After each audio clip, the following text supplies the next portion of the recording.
I'm Amy. And I'm Annabelle, and welcome to Escape Purgatory, a podcast where we rewatch Supernatural, then talk it through in the hope that we finally escape this show. Join us every week, leave comments on upcoming episodes, and we can escape Supernatural Purgatory together. Hi Purgatory pals! This week we have a really special episode as our friend Charlie is back to join us as we talk about Season 2, Episode 14, Born Under a Bad Sign. Hi Charlie! Hi, Amy and Annabelle. I'm so happy to be here. Thank you for having me back. Yeah, we're so happy to see you and hear you. We can see her. Yes. But just because supposedly it makes it easier, but obviously we just all of us interrupted each other in quite a spectacular fashion. I am specifically back because Amy and Annabelle then know my secret identity now, and they can blackmail me into almost anything. That's true. We have dirt, and we will use it. Mm-hmm. So this episode, Born Under a Bad Sign, was directed by J. Miller Tobin. I don't think we've seen an episode by him yet. Right? No, he hasn't directed an episode yet. And written by Catherine Humphreys, which I'm guessing, and also Eric Kripke, but I'm guessing it was more like supervisory writing. Yeah, just because it is a very, very plot-heavy episode. But at the same time, it kind of wasn't. Right? Yeah, this one was a weird one for me. There was a lot of dialogue. Not a whole lot of stuff happened, but it was plot-heavy at the same time. It was a weird combination. I'm not sure how much I'm not sure about it. I don't know. Yet nothing truly relevant to the plot. Yeah, exactly. Right. Like, there was revelations, which it was, you know what it was? It was almost one of those, it was a dream the whole time episodes. Yes. It's more interesting to me, though, that you mentioned it was really supervised by Kripke, because there are things I did not love in this episode, and when I look at other episodes that she was written, there are some great episodes there. And I kind of had a moment of being upset because I went, I'm surprised that a woman wrote this episode, but she didn't fully. Yes. Right. Yes. Yeah, I think I know which part you're talking about. Yeah. Uh-huh. Yeah. I guess we'll get to that. We'll get there. So this was actually given an 8.8 out of 10. I'm kind of surprised by that, actually. I don't think it was as good as some of the other higher rated episodes. I agree. I think my main problem with this one was that it came off the back of House of the Holy, which is like such a good episode. And then this was such a, like, it's a weird structure for the season to have this episode now. I kind of like it in a way, because it is a nice juxtaposition from Houses of the Holy, but at the same time, it was such a massive tonal shift, it felt a bit weird. Yeah, I can see that. I'll also say that I did not remember this episode at all when I was reading through summaries on my Chaos rewatch. If you're enjoying the Escaping Purgatory podcast because they go in order, by contrast, I have the blog of the rewatch of what I'm calling the Chaos rewatch, of just I'm watching any episode I want to, whenever I want to, and finding as many bizarre Easter eggs, especially queer Easter eggs, as I can. But I was talking to Amy about the summary of this episode specifically because I did not remember this happening at all. So I've now benefited of rewatching it twice. I rewatched it for my own purposes, and then I rewatched it to join you lovely people. So I have, at least I can go through with what I didn't remember anything, and so I didn't know what was coming, and then I rewatched it because I needed to see whether there were signs, if that makes sense. Yeah. So, you know, it's funny that you say that because, again, I think I've said this many times for season 2. Most of the episodes I don't remember, but there are things in this episode that happened that I think are just like convention, in that I knew it was going to happen because it's happened in other shows, rather than I knew it was going to happen because I've seen the episode. Yeah. I'll point out one particular instance when we get to it, but there was one thing that I was like, oh, this is going to happen because I've seen it in like 1,000 movies before this, kind of thing. Yeah. I will also say that we alluded to something a minute ago, and we'll talk about it when we get there, but I think that is also why I didn't remember a lot of this episode. And we'll talk about that later. For sure. Oh, I mean, with the being, if they're mysterious. I think let's get into it. So I'm not gonna dwell on the recap because it's Joe, it's demons, it's devil traps, it's John. That's it. That's all I wrote down. The show, I think, did benefit from the fact that Meg was our introduction to demons. So in the recap, it seemed like this is your reminder about demons and the rules of demons, and therefore it didn't give as much away as it would in a later season. Yes. Yeah. That's true, actually. Yeah. Also, did Sam have a hickey in the recap? I think I noticed that too. And I was you have to pay attention happen? to what's important, Amy. Yeah, this is true. No, I didn't notice. What? Now that you said it, I'm like, oh yeah. But I don't remember which clip it was from, so I can't tell you which episode it was in. I'll try and find a picture for the Tumblr.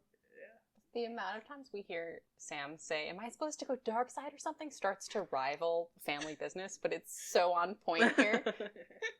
Am I supposed to go dark side or something? Yeah, the fact they start every episode still with Family Business is just wild to me. I'm interested to see when they drop that, because obviously season 15, doesn't happen anymore.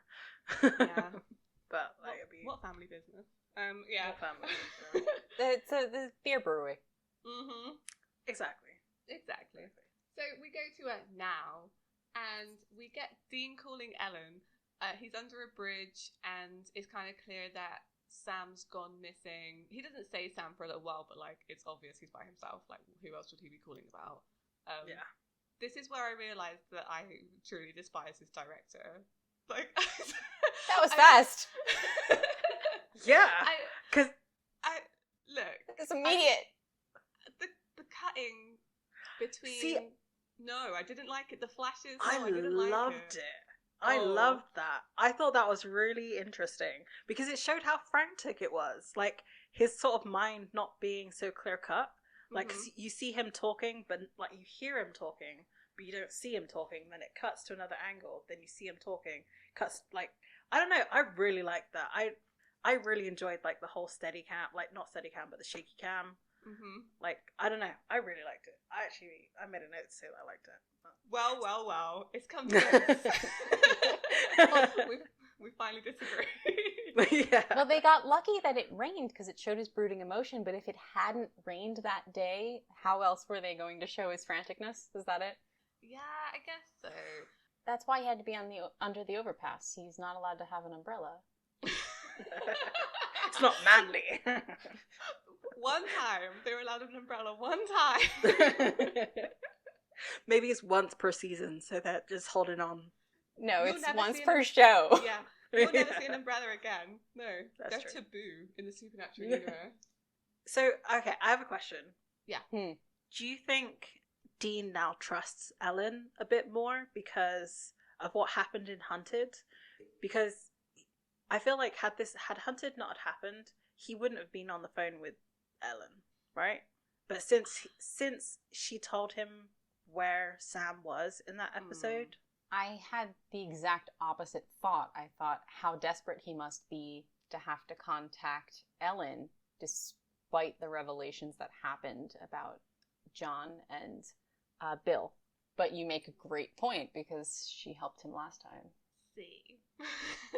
I still think, and this is just my own headcanon, I still think Ellen sold them out to Gordon. Fully think so. I think so. Really? And I think the things that happen later on in the seasons is her making up for that because I think she feels guilty about it. So there's a difference between selling him out and being forced to at gunpoint. It's which true. Sounds like what you're alluding to now. No, it's that thing. I think she did sell him out to Gordon. I don't think she wanted to. Okay, I'll give under Ellen duress. that. Yeah, under duress. And then I do think later on she feels guilty about it. But I mean, this is, again, it's never stated. But I do think you're right that she did have a whole spiel at the end of that episode as well about protecting them from hunters because they gossip, etc. So I think he kind of trusts her.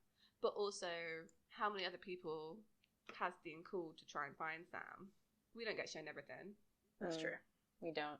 They also didn't actually show Ellen so that they didn't have to pay Samantha Ferris. That's true. Yeah, well. So, I put weird flashes, but I guess you guys like those, so I won't talk about them anymore. No, it's against, for, and ambivalent. We're all tied. Fine. I did notice the jump cuts when we see where Sam is. Yes, because Sam rings Dean.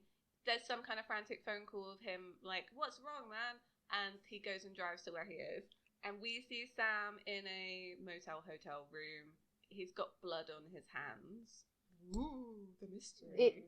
The way they jumped around really reminded me of the first season of Angel, how they always did the transitions that way. Oh yeah, they did. Okay, we see Sam's like kind of catatonic almost, just sort of sat there like not really doing anything. The one thing I really noticed about this next scene with Dean running down the corridor to get to this room, is that he's running down a corridor. Usually when they go to motels and stuff, it's the doors are on the outside. Yeah. I was just like, huh, he's inside. They've stepped up and been it. And then I saw the motel. I was like, no, they haven't. Wait. So your take? Your first clue. It's not Sam. He didn't pick a motel. Your takeaway for that was that Dean was indoors. Yes, of course. What else was there? To be fair, they do pick motels. It's a quick getaway. It's true. Yeah. This was the first out of character thing. You're completely right, Annabelle. Also, like, as Dean lets himself into that motel, this is how I did remember this episode. The dividing wall. You know they love a dividing wall in Supernatural, like, motel rooms. Was like fishing tackle? Like, what was that? I noticed this too. But that was I'll be honest, the only thing that I remembered from this episode was that divider. That is great. I remembered that, and there's a bit later on where I was like, oh yes. Rewatching this to look for, signs. Rewatching it to prepare for conversations with you lovely people. I did notice that they're showing Sam in the hotel room, got the bloody knuckles, before that even. But Dean's not around. So it's the question becomes, he's like performing for who? The audience. Only the audience can see him at this point. This, I think we've spoken about this before, like suspending your disbelief. Like certain things, you can definitely do that, but then there's things like that you're just like, oh yeah, I'm watching a TV show. Yes. I don't know how much I want to get into this. But we are watching a TV show, a very specific TV show, from a very specific point of view. Oh, no.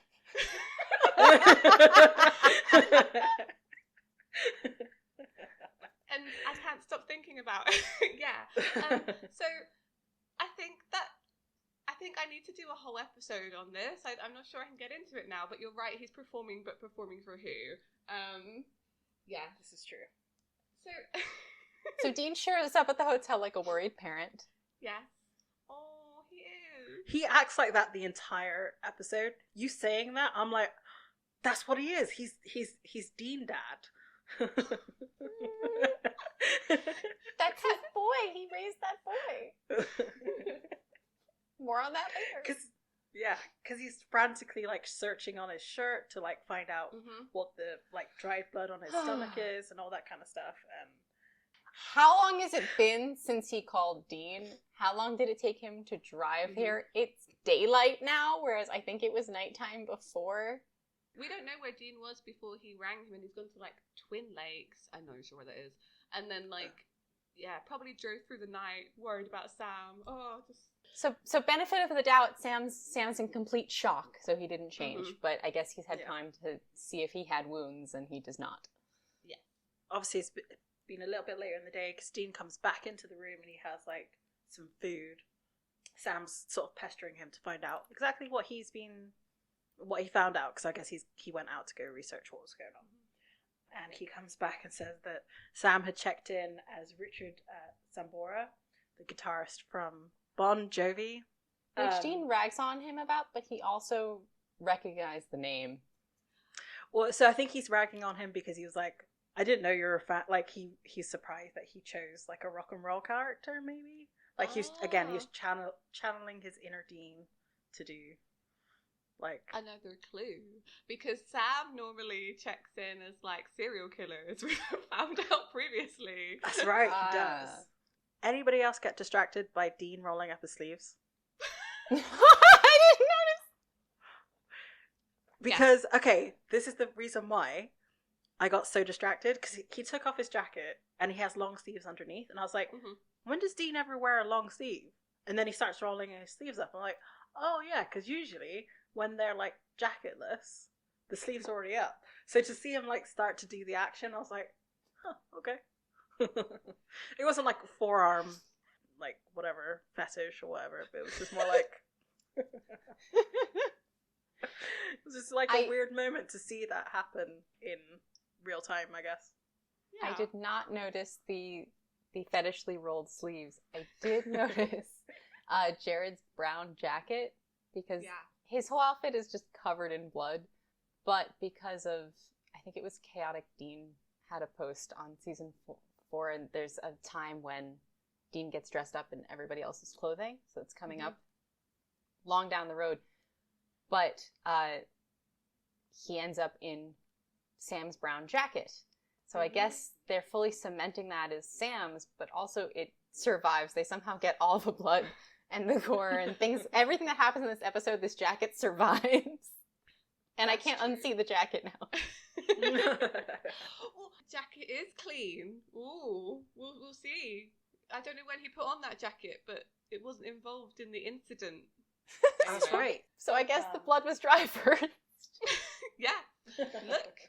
Then it must have been after coming and leaving that handprint on the window. There are going to be so many bloody handprints in this series, but you're going to notice every single one of them on this rewatch. That's true. Look, Dean's just real good at laundry. It's been established. That is. Oh, okay. So that's character. That's canon. That is canon, yes. You mean no one saw me walking around covered in blood? Dean starts to sort of talk to Sam a little bit to like see if he remembers anything. The manager said that he saw Sam leave but not come back into the room. So they're like, well, how did you get back into the room? So they'll check over to the window and we see our first bloody handprint of the episode. Can I just say, that doesn't make sense. It should be on the window, right? If he was trying to climb back into the window, you would put your hand on the glass to move it. What I actually wrote down was that Sam climbed through the window like the giant Spider-Man that he is, because I am not letting that go. I am not letting that go. So what you're going to say is Sam Winchester is going to be in the new Spider-Man multiverse movie? Are we going to find out that that's canon? Yes, exactly. That's exactly what I'm saying. So they see the bloody handprint. Dean looks outside, and they go outside to go check this out. They find a weird garage thing. Sam has the key for unknown reasons in his pocket, and they open it, and inside is a dark blue. It's a VW Bug, I think. Please tell me you didn't steal this. I love Dean's face of like, why did you steal this car? That's a classic car. I know it doesn't look like a classic car. That's easily like a 1960s. I just think the mental image of Sam in that car is a good one, because I don't know if you've ever been inside one of those old like Beetles. They are small. They are small for me. I'm 5'5", and that is a uncomfortable ride. So okay, so the hotel is picked. The hotel happens to be next to the storage lockers where the car was parked. They happen to be walking that direction. Sam finds the key in the pocket and knows which garage to go to. And then they start talking about the things that are found in the car. And the way that Sam talks to Dean is something that I'm noticing and laying it on thick. And so throughout the episode, I'm asking, is Jared acting this a little bit more than he would have? Is that giving him too much credit? Is that how Sam normally would be, or is this a character acting as Sam? He reminded me of, I know not everyone's on TikTok, But, like, if you do get a chance, like, go on Supernatural TikTok, because there are some people on there who do some quite good impressions of Sam Winchester. And I feel like, yeah, you're right. Jared was doing a parody of Sam. The, like, the furrowed brow, the, like, really innocent, like, downtrodden face. And you know what? Yeah. With when the reveal happens, it makes more sense as to like why it's so exaggerated, right? Because of who and what and why and where. There's even the line about his puppy dog eyes. Yeah, there is one. One thing about this car, because they look through it and they find several things that are clues to go on to the next scene. But the one thing that they find is like they're like all looking through the car, and then Dean goes, "Hey, check this out," and there's just a knife on the back seat, and it's like a bloody knife. Like, wouldn't that be the first thing you see? Exactly, the first thing you see. Like it was left out, perhaps. The thing is, that whole car is like super clean. Like there isn't like a lot of trash or anything. So again, the things that they find, like the receipt to know where to go next, and the cigarettes that are there, it's just like the only things. How did it take you so long to find these things? Also, we don't actually see the receipt get pulled out, and I didn't know if it came from the car or the jacket. Ooh, good point. Yeah, that's totally true. But so there's this bloody knife, and Sam goes, "Do you think I used this on someone?" Yes, he does, Sam. Yes, he absolutely thinks that. So Dean doesn't say that. He says, "You think I used this on someone?" I'm not thinking anything. But that's Dean's lying face. Yeah. So we see what happens with the knife, right? There shouldn't be that much blood on it because he wiped it on his shirt. So why is there like? And when they pull it off I thought that ground, was straight like, from a body, like straight from the source onto the shirt. True. No, because in the okay, we'll point that out when we get to it. That's a good point, Annabelle. That's a good point. Sam does something though, makes this big show of doing something that you have wanted them to do for the entire show, which is he just like starts clumsily wiping his prints off of the knife with his jacket, which is probably the worst piece of fabric he's wearing to try to wipe anything off. You're right about the laundry. At some point they were able to clean that jacket. But he's just so doofy about how he wipes the knife. Is that how this being thinks Sam acts? Well, this is it. I mean, it is such an exaggeration of Sam. Like, if you'd only watched, I don't know, season 1, I want to say season 1, right? That makes sense. If you'd only watched season 1, this is the Sam you would get from that. Maybe. Oh. Yeah. He just does it so clumsily that Dean looks like disappointed in him. Like, Dean's not bothered by a bloody knife in and of itself. He sees that every day. It's just disappointment and how being unmanly with the knife. No, it's obviously the context. I honestly think that he was more disappointed in thinking that maybe Sam had smoked those cigarettes than maybe if I was about to say. Yes. Come on, man, this couldn't have been you. Had to have been someone else. Somebody who smokes menthols. For like the next 2 scenes, it's just a "don't smoke, kids" ad. Yeah. It really is. For sure. It really is. So the receipt takes them to a gas station, and as they walk into the shop bit, there's a cashier there, and he immediately reacts to Sam, and it's like, "No, man, get out." You, out of here, now, I'm calling the cops. You talking to him? Yeah, I'm talking to him. Jerk comes in yesterday, stinking drunk, grabs a 40 from the fridge, starts chugging. This guy. You drinking malt liquor? Well, not after he whipped the bottle at my friggin' head. This was the moment that I was talking about earlier. I didn't remember it happening, but I knew it was going to happen because it's just very predictable, like that he was going to have some sort of reaction to it. And the thing that makes this the best, like the funny, I guess, is when the cashier is like saying, this guy, you know, he was blinded drunk, came in, grabbed a 40, and like Dean's like, this guy? I'm like, he is totally channeling his inner De Niro, like his face and everything, like this kind of, you mean this guy? This guy? I don't know. And he make such a point though, of like I don't even know you anymore. And menthols, as if it's like, well, murder's one thing, Sam, but you've been smoking cigarettes.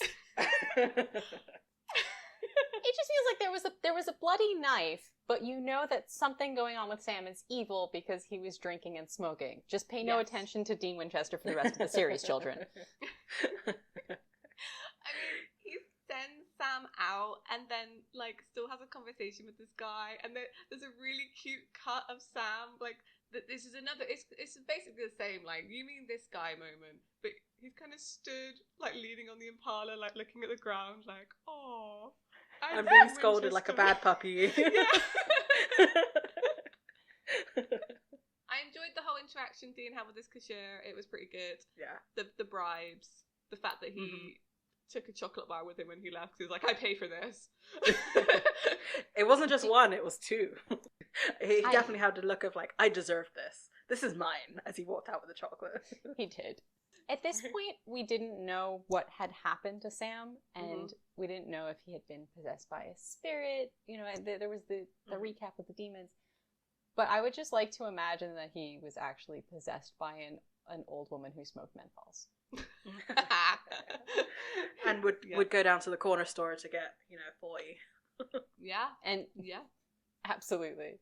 But somehow, so sorry, before the bribing and the like ridiculous chocolate bar amazing moment, just somehow Dean looks distraught from the smoking without actually ever moving his face. Like, Jensen's face moves maybe a millimeter, and it's just like, I don't even know my own son. He's smoking.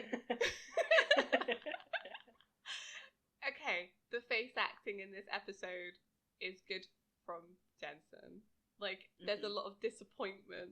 There's a lot of, like, journeys that his face goes on throughout this.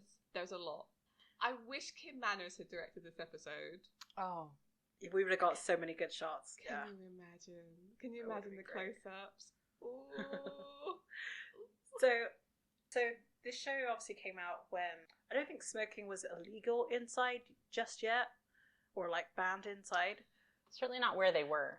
I feel like as TV's kind of gone on, smoking on shows have kind of sort of stopped. Say this was filmed in the 90s or like earlier than this, 60s, 70s, 80s, when smoking was like the cool thing to do.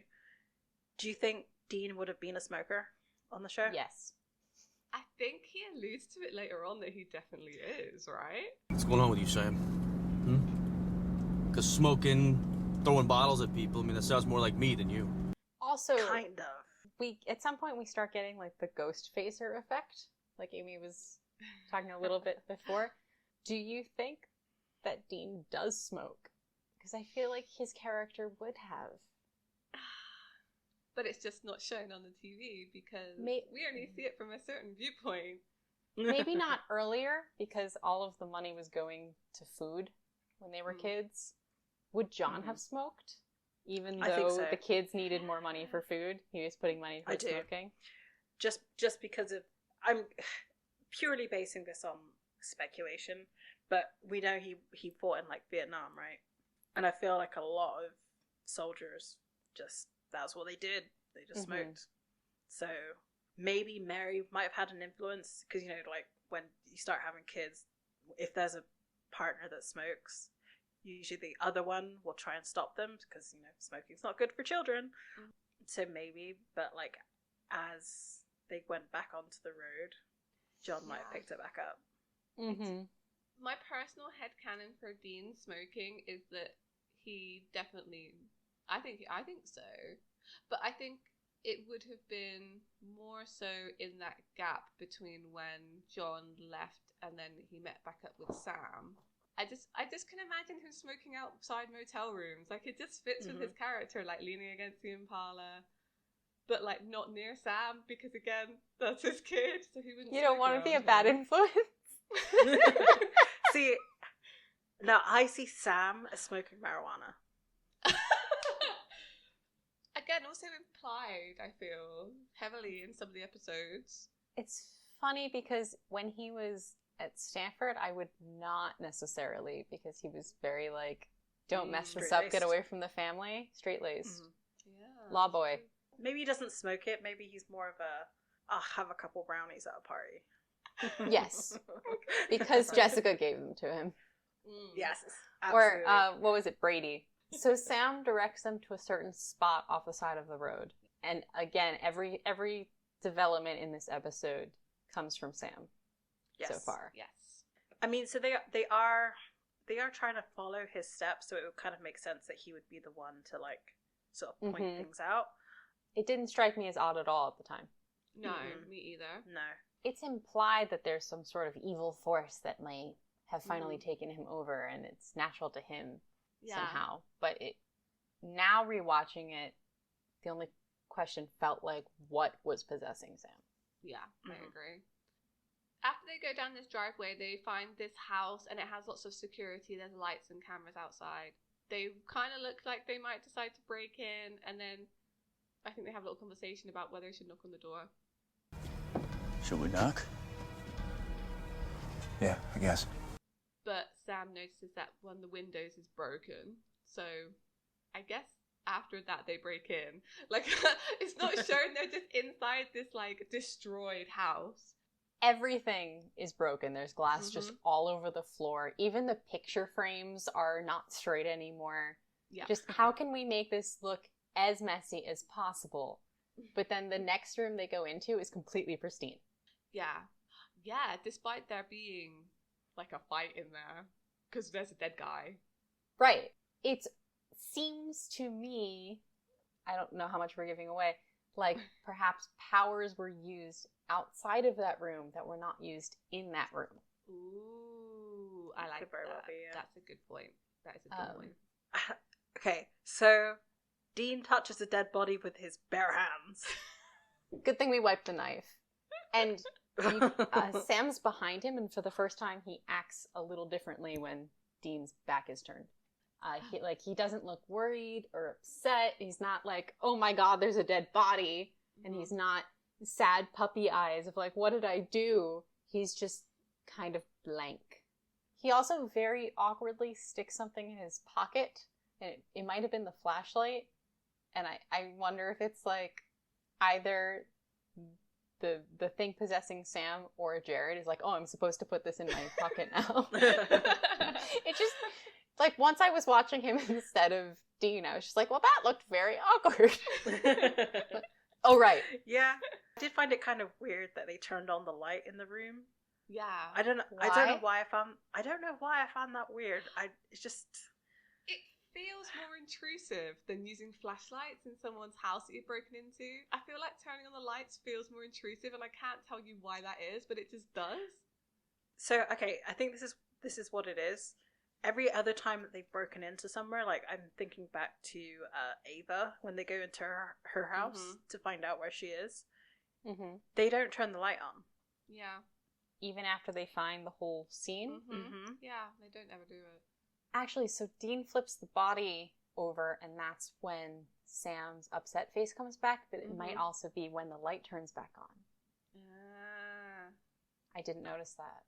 Showing, like, the seriousness of the situation, because the fact that, like, Dean's asking for, like, extra light to see this whole situation that's going down, when normally they would cope with the flashlights and stuff and be like, yeah, this is something supernatural. It's more important to him this time. Yeah, this is true. It's more important. And then they open up this secret, like, lair, which I think is great that it's, like, just a door between the two. Like, it's not even that much of a secret. I thought it was just like, the closet. Yeah. It is, exactly. With a lock that's easy to break. Like, okay. There was no sort of fancy... I'm thinking back to, like, John's truck, like, you know, like this automated drawer that comes out. Like, here's my closet full of guns that's, like, backlit. Oh, that's true. It's very high end for just like an accordion door. Yeah, exactly. Oh, this has been done in spy movies like 110 times before. Like, they figure out that he was probably a hunter. There's research, I guess, like out and about. The thing that they kind of focused on was like the astrological signs. I was like, what? How does that lead you to being a hunter? Maybe he's an assassin. Yes, specifically of demons, though. But at this point, demons are really rare, and yet this is specifically someone who hunts demons. Like, we thought vampires were extinct. How many episodes ago? And how many episodes of vampires have we had so far? So explain to me why a hunter has a camera not only outside his house, but in his office, and there's just not a single one in that room that was destroyed. Well, so, I mean, it seems like this is his, like, his hunting room. So maybe he wants to protect it from things that could get into it. Like, maybe. Yeah, shapeshifters. You can see them. But also, yes, to your point with the why would the cameras not destroyed? It's almost like someone wanted it to be filmed. In fact, when we view the footage, we don't actually see the victim enter the office. It's all sort of like fast forwarded. Yeah. So he's either already on the floor or he's somehow blown through the door with, say, some kind of force that might have destroyed all the glass in the other room. And then we see Sam come through the door, but, like, how did he get on the floor? And it's not like he was alone in the office. If he was alone in the office for any kind of time, he would have gone for all of those weapons. Which he didn't have. So at this point, most hunters wouldn't know to ward their houses or anything, because most of them haven't dealt with demons, but you're pointing out that he had all these signs in his hunter closet. The thing is, demon lore in this show is very patchy. Because, yes, he could still be a demon hunter and still be bad at it. Because think about all the knowledge that Bobby seems to have that no one else knows, including probably John.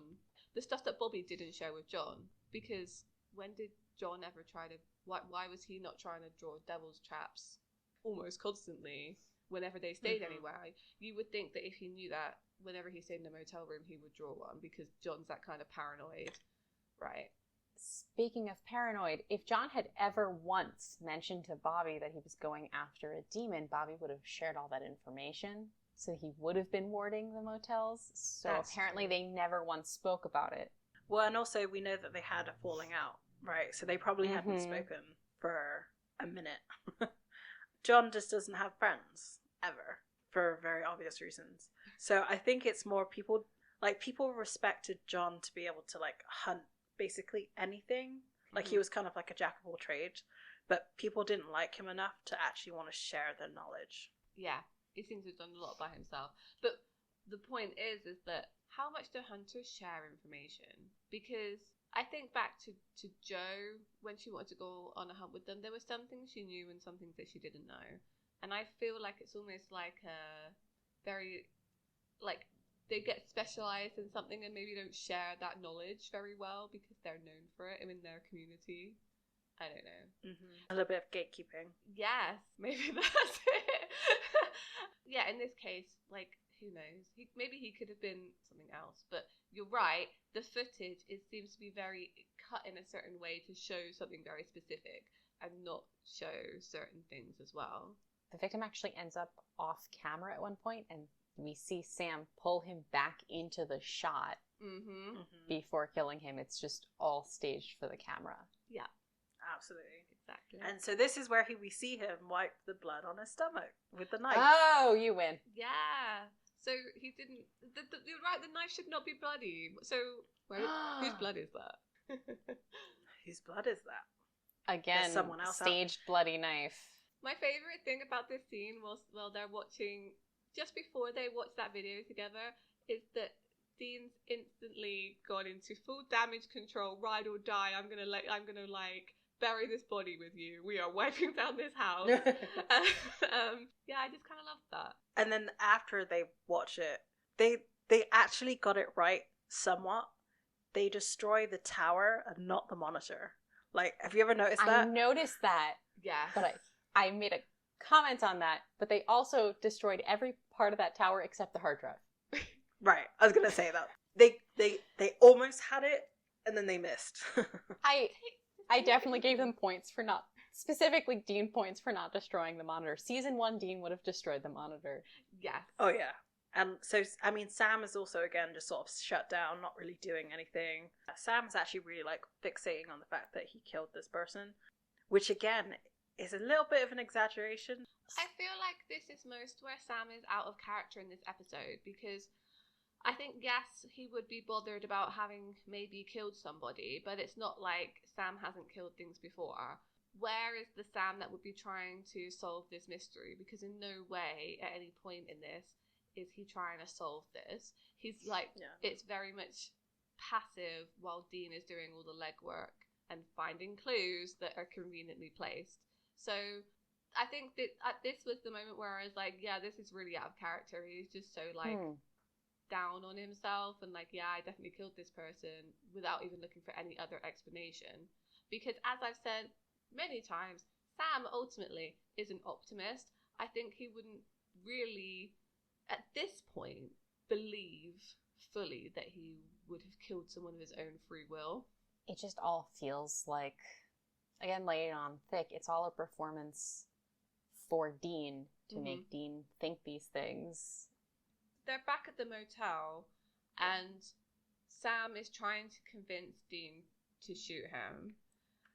It's this whole rehash conversation that, you know, I'm going to go bad. There's all this thing to do with the demon. Now I've killed somebody. You need to do what Dad said you needed, what Dad said you needed to do, and kill me because this is the time. I mean, you said it once yourself, Dean. I gotta face up to who I am. I didn't mean this! But it's still true. You know that. Dad knew that too. That's why he told you if it ever came to this... Shut up, Sam. Dean, you promised him. You promised me. What's funny is that up to this point, so this episode started off with Dean saying, no, you couldn't have possibly killed somebody. There's no way, no chance at all. And then sees actual footage of Sam killing somebody, and that no kind of goes to a hard maybe. Like, that's as far as that gets. The way that I was seeing this is that Dean still doesn't believe it was completely Sam. I don't know if he thinks it was demon possession at this point, or if it was some type of possession. But I think in Dean's mind, this was never Sam, and it will never be Sam who would kill in this way. And so at this point, if he believes that it wasn't Sam, he believes it was something else that was controlling him. Yes. Or some kind of shapeshifter. Still, he says no one can control you but you. And I'm like, he's actively being controlled by something right now. Dean, the yellow-eyed demon, you know he has plans for me. And we both know that he's turned other children into killers before, too. No one can control you but you. It sure doesn't seem like that, Dean. It feels like no matter what I do, slowly but surely, I'm just becoming... What? Who I'm meant to be. After he says that, I was like, apart from Lucifer, apart from Michael, apart from Gadriel, you know, just to name a few. the foreshadowing in that line is off the charts. And it is, absolutely. There was something else in this scene. I had a like almost like an out of body experience. I'll tell you why. So Sam says here, these last few weeks I've been having feelings, rage and hate, and day by day it gets worse. And I was like, well, this sounds really familiar. The thing that it reminded me of was the Mark of Cain storyline. And I kind of realised, actually, how much Sam here parallels Dean then. And I was trying to remember, because, I mean, there's a lot of episodes of Supernatural, so, I mean, I can't get everything straight in my mind. I was trying to remember the conversations that they had at that time, like, during the Mark of Cain storyline. And, like, this was never mentioned. I can understand why, because it doesn't really relate. But also you would think maybe that if those feelings were true, which they might be, possibly, because demons can seem to sometimes feel the things the people they're possessing. I'm giving it away, but... I don't think this is Sam's feeling. I think he's worried about it and whether he's, you know, somehow, like, destined to be evil or corrupted in some way. But I think that this is just the demon trying to egg Dean on and see if he can break that line. I think that is the case here. I do. It was just the conversation very much reminded me of that, and I wonder if maybe they looked back to this sometimes. They do seem to rehash some stuff. You also brought up Mark of Cain, and this, I feel like, begins the famous Winchester insincere promise that like Bobby will eventually call the non-promise of like, don't worry, I'll kill you before you are able to kill anybody else. If it gets bad, I'll kill you. And so here Dean is reneging on that deal, and in Mark of Cain, that would be Sam, right? It's always like, I think that Dean's line is, or it's I lied, and Dean goes, well, ain't that a bitch? I do want to say though, Dean didn't actually promise John anything, because John whispers to him, and it's just a blank face that he gets in return. Yeah. He doesn't actually say okay or yes or anything like that, and he wouldn't. And I'm wondering if at that point John was like, oh shit, because he's brainwashed Dean for 26 years to make sure he protects Sam, right? That's basically what's happened. Yes. And then he then turns around and says, you might have to kill him. I wonder if at that moment, obviously this is huge speculation, and it's like, what, 10 seconds before he dies. So he probably doesn't have too much time for regret. But like, I wonder if he does regret training Dean to be so obedient in that manner of protecting Sam. You're reminding me right now of like every sinister organization training their minions, but specifically a story that comes up like a decade down the road of Mick Davies. But usually it's like a puppy or something. And it backfired in Dean's case. Like, we're trying to brainwash you and make sure that you are completely loyal. And Dean's like, no, I'm never going to do that. You know, I've tried so hard to keep you safe. I know.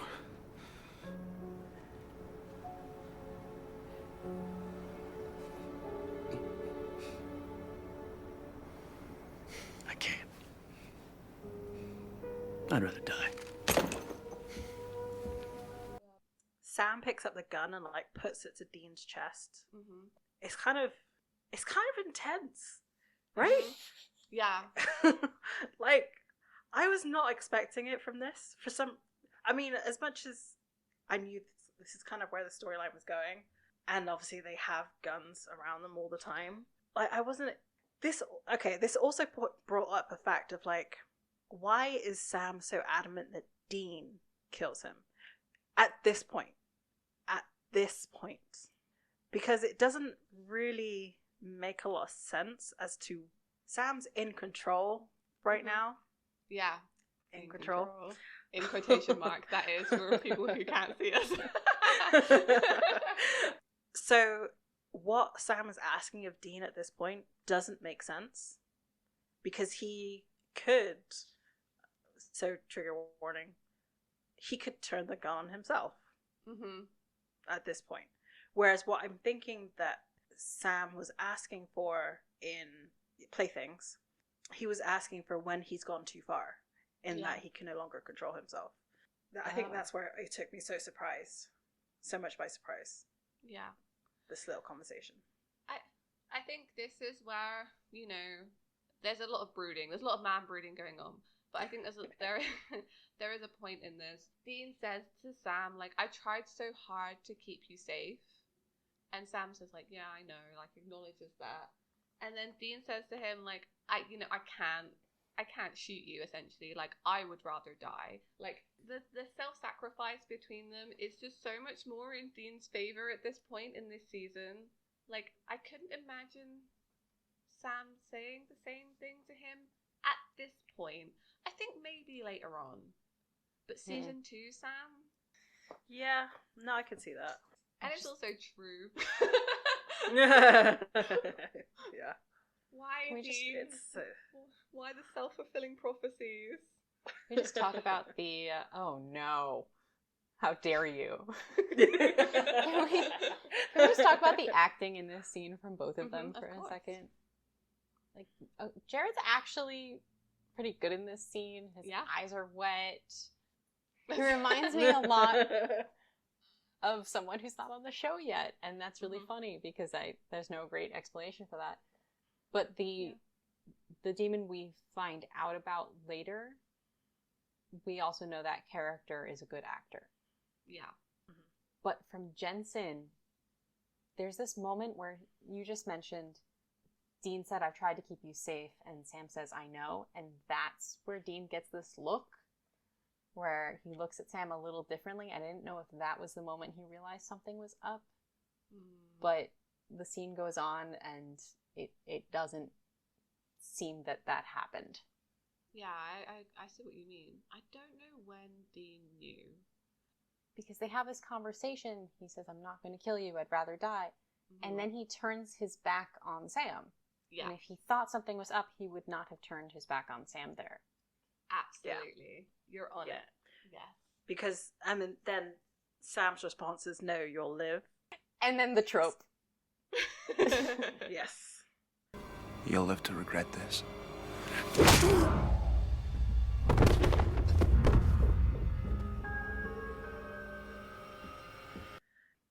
He goes down so hard. And He they does. have the camera at floor level, so you had to watch Jensen hit that floor that hard. That How many times did they do that take? Yeah. He may have gotten a rash on his face from laying on that floor all night. I hope they had antibiotics on hand, because gross. Gross. I will never lie down on any kind of carpet. Even I have brand new carpet in my house. Nope. Anything that feet touch and shoes touch, nope. I'm good. Thank you.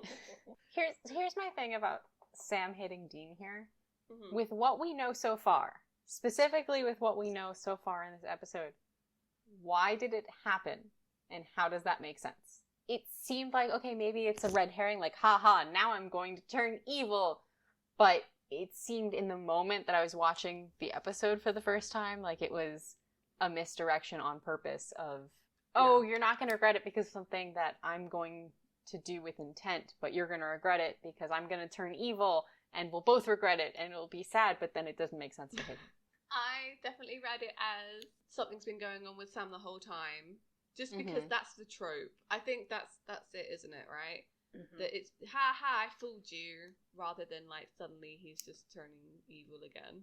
Even if he was evil the whole time, I guess he's still trying to go forward with this plan of trying to have Dean kill him, unless that's what the plan was, this doesn't make sense. Like, I'm going to knock you unconscious and then leave you there so that you can come after me, which doesn't make sense if killing him would stop him. Yeah, I think Dean even brings this up later on. Like, why didn't you kill me? To be fair. He does. They had to fill a plot hole somehow. Yeah. So as Sam and Dean are having the previous conversation of like Sam wanting Dean to kill him, in my brain when I was watching this, I was like, he knocked him out so that he can go do something that would push Dean over the edge to kill him. Whereas without the reveal, it doesn't make sense, but maybe that's one way around it. But you're completely right. That's what is actually happening. Times have changed since the pilot, because I feel like we started with a Dean who wouldn't know how to use a computer at all, and it's only the middle of season 2, and now he's assuming this random hotel user. He is assuming this guy has a computer in like 2007, 2006. I'm not sure where in the line we are, but it's not so long that Dean's still calling the phone company on a landline. But apparently, does the hotel have Wi-Fi? Because it probably wouldn't at this point. But he doesn't have dial-up because he's calling on the landline. They must have two. I remember this was a thing. Oh, you right. could use the they phone would have had if more you than have one line to. at a hotel. Yeah. You used to have to get back in our day. You used to have to use the internet on the phone line, and if someone picked up the phone while you were online, you would actually hear their voice coming through your computer speakers. Yes. Yeah. You get cut off. Like, that was the worst thing. The worst.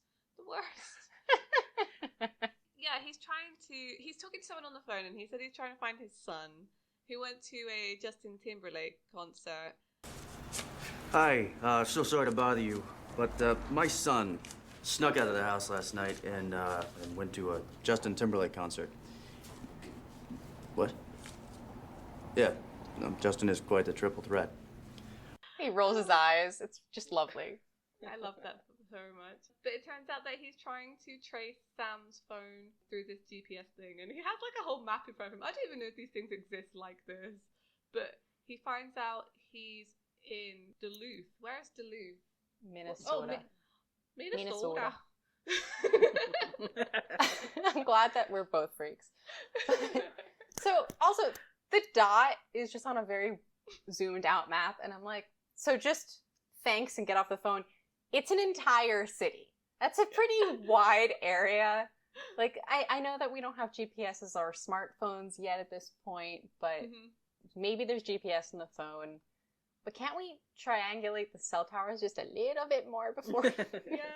Why didn't Dean do that in the first place? Is there a line at the beginning that his phone's off? What to find? No, Sam phones him right at the beginning, so that's how he finds him. No, he's been looking for him for a week. He calls Ellen. Oh, good point. Yeah. I don't know if maybe it had been turned off before and now was on because he wanted to be found. But the GPS was not on. He had to call the company and have them turn it on. Yeah, maybe Sam didn't want to be found. I mean, now he does. Yeah. Yeah. Ooh. Lots of oohing in this episode. Ooh. But somehow he narrows down the area beyond just all of Duluth. I don't know if he guesses based on where he knows someone is, or maybe that we just didn't see it and it was the coordinates on the website. Yeah, because I feel like Dean would think, okay, Duluth, what's in Duluth? Mm-hmm. Right? So maybe that's how he found him. Anyway. With the character that we next see, does anybody actually know where she is? So Jo is working in a bar of some kind. Like she's closing up, and Sam arrives. So from what I can remember, she was supposed to be hunting, but Ellen didn't know where she was. So I don't know that Dean knew, because one, when Sam gets there, she says, "How did you find me?" But two, if Dean knew that he was headed for Jo, would he not have called Jo? Good point. This is it. It's really tough because I thought, oh, okay, they kind of had been keeping tabs on Jo and kind of knew she was there, so that's why Dean would know to go to that specific bar in Duluth. But you're right. Why would he not phone ahead and be like, hey, Sam's heading to you, he's super weird at the moment, like maybe you should watch out. Seems relevant. But yeah, actually, with that said, we know that when Sam has gone to places, like with the other hunter, like a phone line was cut or something was cut, right? Oh, yeah. So maybe Dean has tried to call Jo, but he can't get through because the phone line's cut. Do you remember where they started this episode? In other words, where the fish motel is? Wherever. I want to Twin say Peaks. I keep wanting to say Twin Peaks. Yeah, Twin Twin Peaks. Twin Lakes. Twin Lakes. I wonder if that is a Twin Peaks reference. Like, just as like, why Twin Lakes? Or maybe it's just a random place. Anyway. Yes, so we see Jo at the bar. Sam arrives. So we see Jo. She's working at a bar. Sam arrives. He's super off from the moment he comes in. I had to say this. I don't know what it is with Jared's body language in this scene, but it was as soon as he walks in that door, there's something off. From that point on, he has secret evil face. Yes. Evil face. He kind of looks down, like, and up, like head down, eyes up. I think that's it. From here on in, it's just there's just skeevy vibes for the whole scene. Yeah. Yes. Because I wrote here, like, he walks into the bar and is flirting, ? Like, it feels very cringy. And I hate to use the word cringe, but it really is. It's very awkward. And, like, even Jo picks up on this. Like, it doesn't feel right.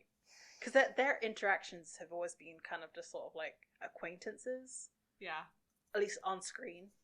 There hasn't really been anything to indicate, like, feelings of any kind beyond, like, hey. No, in fact, he got out of their way. It was just like, I need to go over there. Yeah. Exactly. At some point during this scene, I think in my first watch, I must have turned off the episode. Mm. I wasn't invested in the show yet. This season 2 is certainly stronger on rewatch than an original watch, and this was years ago. But I did not remember this episode. I didn't remember this episode's summary. I think I had just cut out. I want more female characters with writers who know what to do with them and don't just resort to putting them through sexualized violence. Yeah. And this happens with Joe a lot, too. Yeah, It that's does. true, actually, with Joe. So, to lay out this scene, I'll just go through it super quick with not much detail. So, basically, Sam's kind of almost taunting Joe over Dean. The only good thing that came out of this scene was, like, Sam saying that she holds a torch for Dean, and that's never going to happen because he sees her like a little sister, and I was like, yes, Finally, someone said Do we it. start cheering at the screen? Exactly. It's almost like it's true. So have we officially stopped trying to force this to be a love interest for Dean at that? Unfortunately, on? no. Right. No. There are more scenes coming. I know. Yeah. The network was trying to force this character on him and a love interest on Kripke is what I meant to say. But Yeah. Kripke was not having it, and this was like his way of getting out of that, and I think it's so funny. This Is his rebellion. Yeah. It's like the only good thing, and it's his rebellion. And I just put here, like, he's being a creep, but touches her hand and stuff, but agrees to leave. And then, Sam kind of, like, attacks Joe. And this is when you know a scene is bad, when you're kind of glad that he knocked her out, rather than it going any further, I feel. Yeah. And that's all I kind of want to, like, go into details on that, but it's uncomfortable. When it gets revealed, like, obviously we know that something's wrong with Sam right now. Mm-hmm. We also see, like, a burn mark on his arm, which gets explained. They could have done this in a different way. They could have made it more of a cat fight, Yes. right? That will And- make sense in a little bit, but I think that if they had done it that way instead of the way that they did it, because I think the thing that made it so uncomfortable is the fact there is such a huge height difference between the two of them, Mm-hmm. and it's just like, no. I will Yeah. also say that it gets worse as it goes on, but that feeling in that note that I just spoke about, I actually wrote that like way at the beginning, not knowing how bad it was getting. Yeah. The one detail I do think we need to bring up is a little more about the burn, and like, the entire time Joe's acting as a woman who's assessing her safety in a situation. Mm-hmm. And I appreciate the way that was acted. Sam takes off the jacket and she just immediately notices, but then her face changes and she notices the burn instead, Mm-hmm. which it looks like a power button. It does. It's just the circle with a line. This is how you turn it on and off the robot that is Sam Winchester. Look, again, I don't know why I had the mark of Cain in my brain in this episode, but I did, and I was like, it's in the same place on his arm, almost. Yeah. It also looks like a burn. It's also the red herring of the episode that Mm-hmm. it turns out to be a possession, but it's implied for the first half of the episode that it's more of a corrupting force, which is more mark of Mhm. Cain. Exactly. So this looks like, that mark has caused this possession in some way. That's how I read it when I first watched it. Do you think that Sam has that burn for the rest of his life, or at least until season 4 when healing is like an option? That's a good point. Yeah, probably. Oh, well, no, movie magic. They have the special cream. The cream that makes all things Right? go away. 'Cause Otherwise, doesn't these have boys would those- be a little marred up. You know. Oh yeah, where's Dean's gash in his forehead from the big top of the season? Mm-hmm. Yep. So sorry, but we do get from the demon a lot of good character analysis. So Mm-hmm. Joe's the little sister. He also says Dean's more like my father than I am, which is not true. The characters think that it is, but it's not true. I agree. I think it. I mean, you see it like at the end of season 1. Sam is more like John, obsessive and driven towards a goal of vengeance, whereas Dean's kind of more like, yes, we'll go after things full on, but it's more to protect stuff. Vengeance versus protecting your family. Yeah. With this like horrific scene, because it is, I mean, it must be triggering for some people out there. The fact that they use this song. What was the song? Next, the song was the Crystal Ship by the Doors, and the opening line is before you slip into unconsciousness. Yes. Like, what is that? Like, I understand that they were probably trying to like break the tension in some kind of way, but that's a weird song choice. Yeah. So, she comes back to, as you said, to the line as you slip into unconsciousness, and she has this just giant welt on her head. Poor Joe. And they start talking about the past and how her father died. Yes, this is true. Do we think that the demon was telling the truth here? Because I think that it was. I do too. I think the demon was telling the truth here, and it comes up, how does this demon know this? At this point, not knowing who the demon is, I thought it was possible that this was the demon that killed Joe's father. Yes, I was there. I was thinking the same thing. Yeah. Would have been more interesting.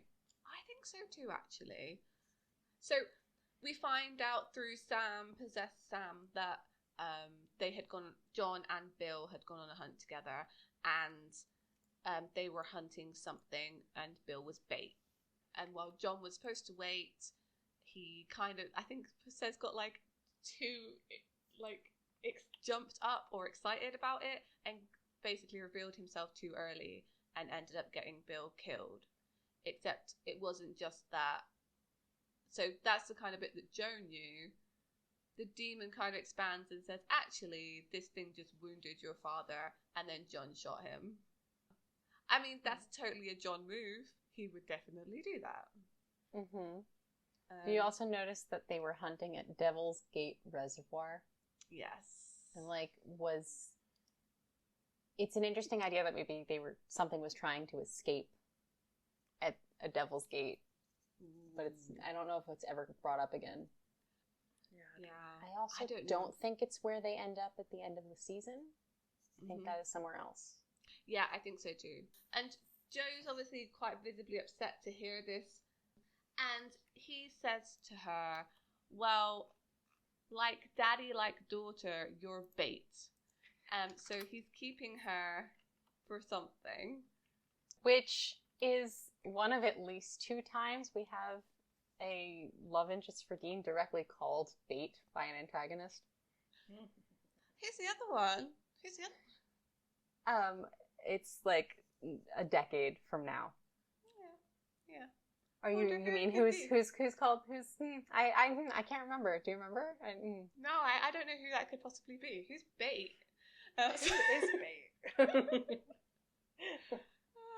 Anyway, if you have a character that they intend to never have together, but is there so the audience will show up, that would, like Joe, that would be bait.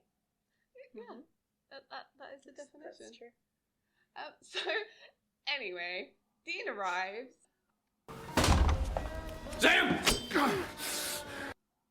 Sam immediately switches personas. So he goes from being like horrible and cruel to Joe, saying all these like awful things to her about her dad and about John, to begging Dean to shoot him again.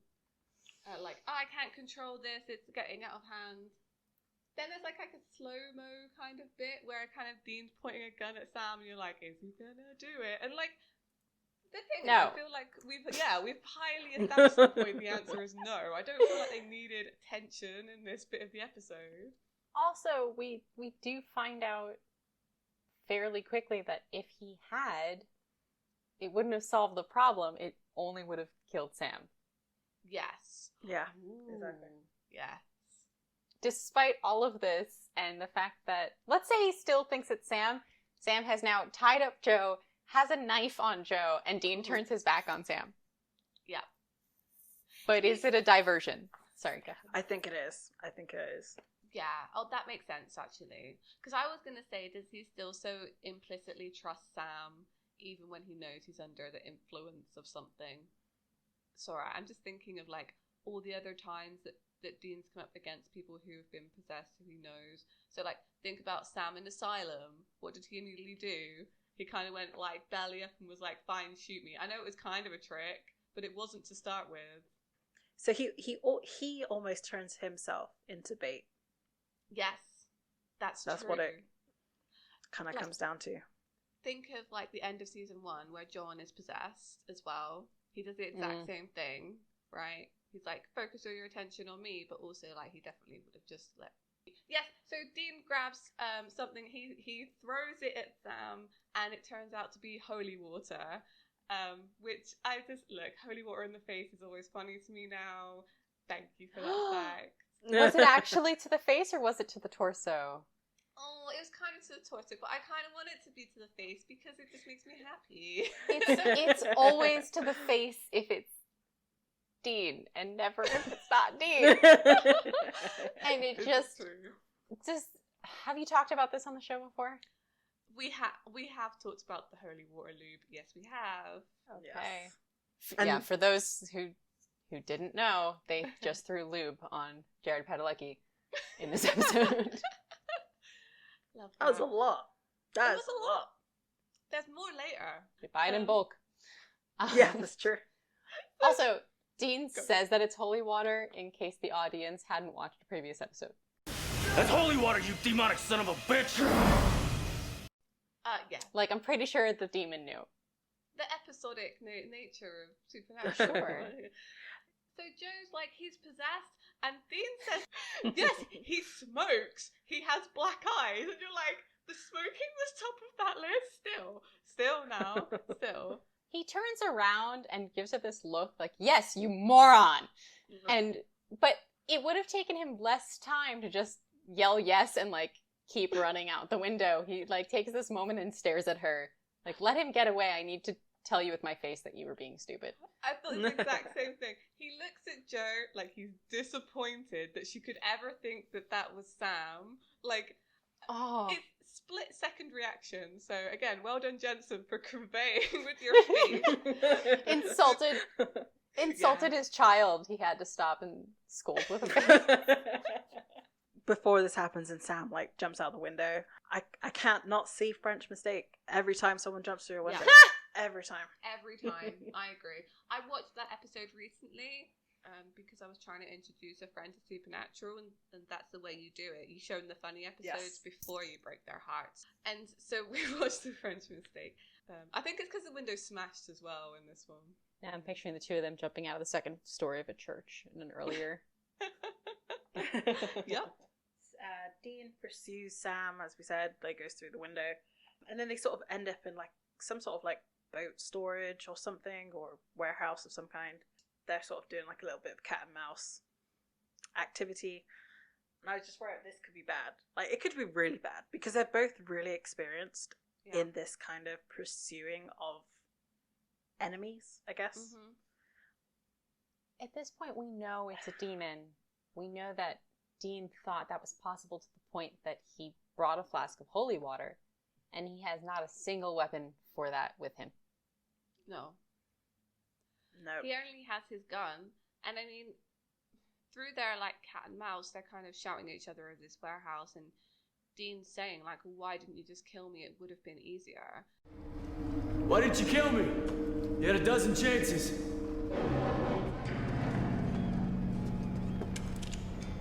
Nah, that would have been too easy. Where's the fun in that? See, this was a test. Wanted to see if I could push you far enough to waste Sam. And that they were essentially using Sam to kill other hunters too, because, seeing his face at the door, they just let him in. Which is probably true, actually. One look at Sam's dewy, sensitive eyes. That let me right in that door. But he's just said that he would rather die than kill Sam, and the demon points out that if he shoots Sam, it'll kill his brother. So he uncaps the flask, and like, does he have anything left in that flask? 'Cause he just flung it at him before. I don't know, because Dean actually looks at his gun and like puts it away. Like, takes that full conscious decision of like, well, no, I'm not firing this at Sam. Why did the demon possess Sam and not Dean? Seems like an Amy conversation. I had this quite exact question because I had this point in this episode where I'm like, would Sam have shot Dean? And I was thinking like, yeah, probably. Because But that would have been what they wanted. exactly. So why didn't you would think the demon would know enough about them that this was the bad choice. But at this point in the lore, but it does work for Dean as well. I would say you have to have some kind of weakness in some way for demons to possess you, which Dean definitely does. He's got a lot of issues going on, but I feel like maybe Sam's a softer target, easier to possess. Right after Houses of Holy, and he's got a lot of inner turmoil right now. But yeah, if it was just for the dewy, sensitive eyes, you'd think Dean, who is better with people, and I don't know that there's that many lady hunters out there right now, but if Sam's using those dewy, sensitive eyes, usually it would be Dean who's good with people. Because there's obviously a reputation for Sam and Dean in the hunter community. Like, people recognize who they are. I'm wondering if people feel more threatened by Dean by himself than Sam by himself. Yeah. If you think about how Gordon treated Dean compared to how he treated Sam, like, he treated Dean like an equal, maybe. Like, no, I'm not saying maybe he did. Whereas Sam, he kind of dismissed straight out. Partly because Sam had some contempt for Gordon. But I feel like in the hunter community, if you see someone as an equal, it would also be that you wouldn't trust them necessarily. Because you know what they're kind of capable of. So yeah, I think that's the reason. I think if they were specifically going out and trying to kill hunters, Sam is actually the better choice. Because also, I'm pretty sure, again, it's not really ever really said, but I'm fairly certain that everybody knows that Sam took a 4-year break, whereas Dean has been hunting for much longer. So what is the goal of possessing one of them? Was it actually to have one kill the other? And which one would you want to die? And if you're on this side, if you're on the demon side of things right now. Yeah. And which one's getting punished more? Sam, who's along for the ride, or Dean, who has to make the decisions and has, like, torture? You know, this is all sort of a vengeance thing, we find out. Well, so I think if we bring it into, like, context of the show, had Dean been the one possessed, I think Sam would have known straight away. Whereas Sam has this whole, like, conflicting storyline that's going on. So the question is it really Sam, or is it Sam turning to the dark side? Whereas if it was Dean, you would have known straight away that this was a demon possessing him. But I mean, because there's no way that he would have left. He wouldn't have left Sam by himself by choice. I mean, Charlie's also right. When you're looking at the bigger picture and the meta, it makes sense too. So I mean, yeah, I like it. I did have exactly the same thought, because I was like, Sam definitely would have just shot Dean at some point. Well, it wouldn't have been as good of an episode then. Yeah, it would have been a much shorter episode. Not necessarily shot him to kill him. I'm gonna look. I love Sam Winchester. Deep in my heart, I love Sam. But again, he would have figured it out much sooner. I feel, Yeah, it probably would have been like an incapacitating shot, and then he would have just like exercised. Like when he shot Dean. John. Top 10 Sam moments. Yes.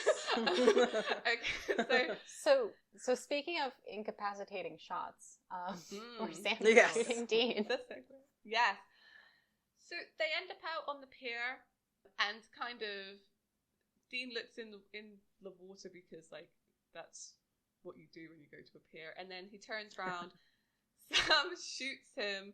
I thought he hadn't actually shot him. I thought he'd missed because that's generally also a trope where you hear a shot, hear someone hit the water, and then you're like, oh, they're fine. But I guess Dean's learned offense, but not so much defense. He's just standing there, broad, pointed at Sam at this point. Like, here's the target, wherever you want to shoot.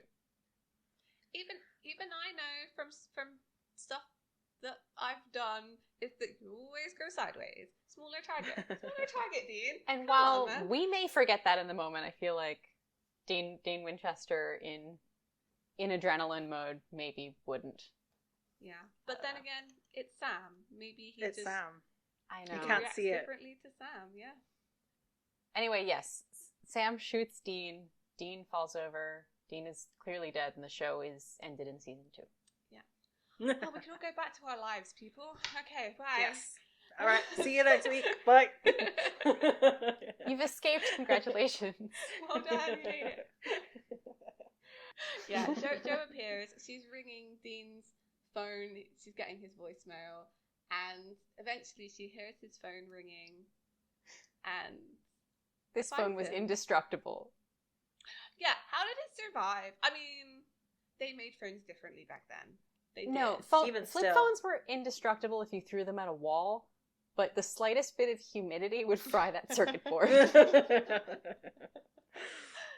Yeah. You know, maybe he has like a little Ziploc baggie that he has another phone in, you know. Dean's other phone. If they're not putting their guns on a bungee, I don't think he's got a Ziploc bag. That's a good point. Like, they haven't even figured out holsters yet, okay? Yeah. So Joe calls Dean, and Dean has a hard rock ringtone that's not quite Sunshine of Your Love's bass intro. I don't know what it is. I don't know if you could identify the song. No. But it does remind me of flip phones then. You could enter in a song, but you had to like put it in with the keypad tones. Yes. I did not have one of those. I was not cool enough to pay $1 for a phone ringtone. That was a song. So, I had the like Nokia 3310.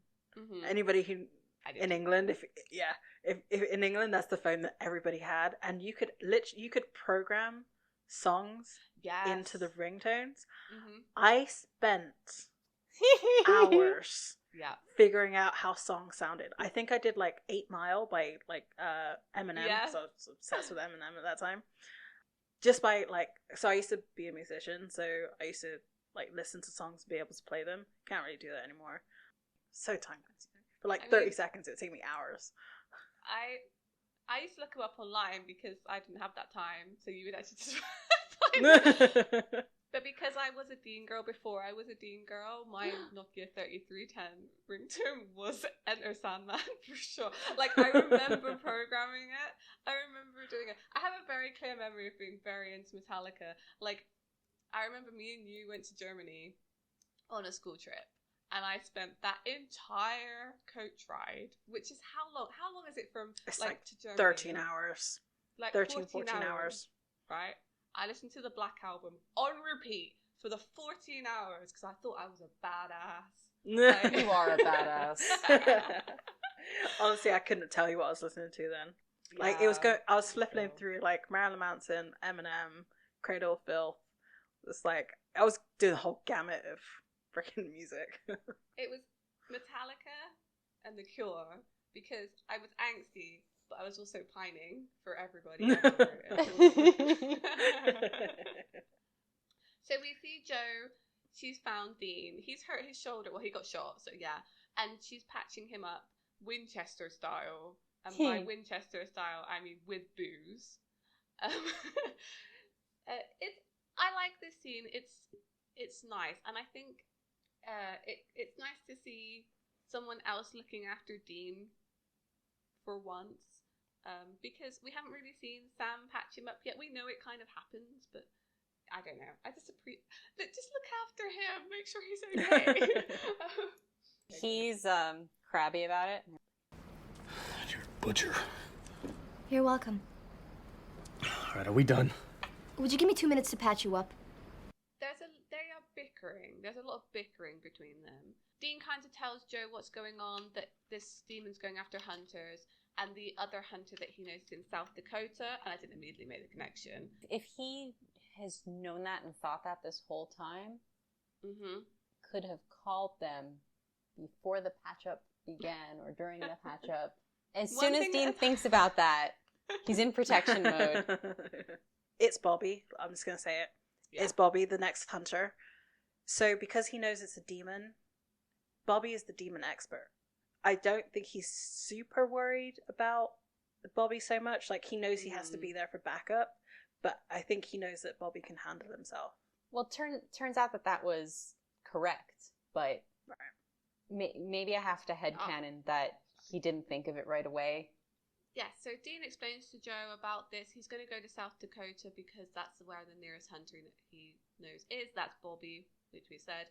And as he leaves, Joe goes to go with him. And Dean says no. Okay, good. I'm done. Let's go. Yeah. You're not coming. The hell I'm not. I'm a part of this now. I can't say it more plain than this. You try and follow me, and I'll tie you right back to that post and leave you here. This is my fight. I'm not getting your blood on my hands. That's just how it's gonna be. I think he's talking to Joe maybe in the only language that she takes seriously at this point in her life. There's also this moment where Joe asks, I know demons lie, but do they ever tell the truth? Yes. And what is Joe asking about here? Because in my mind, there was no doubt she was asking about how Dean feels about her. Oh. Even though she should be asking about her father's death. Yeah, I See, didn't.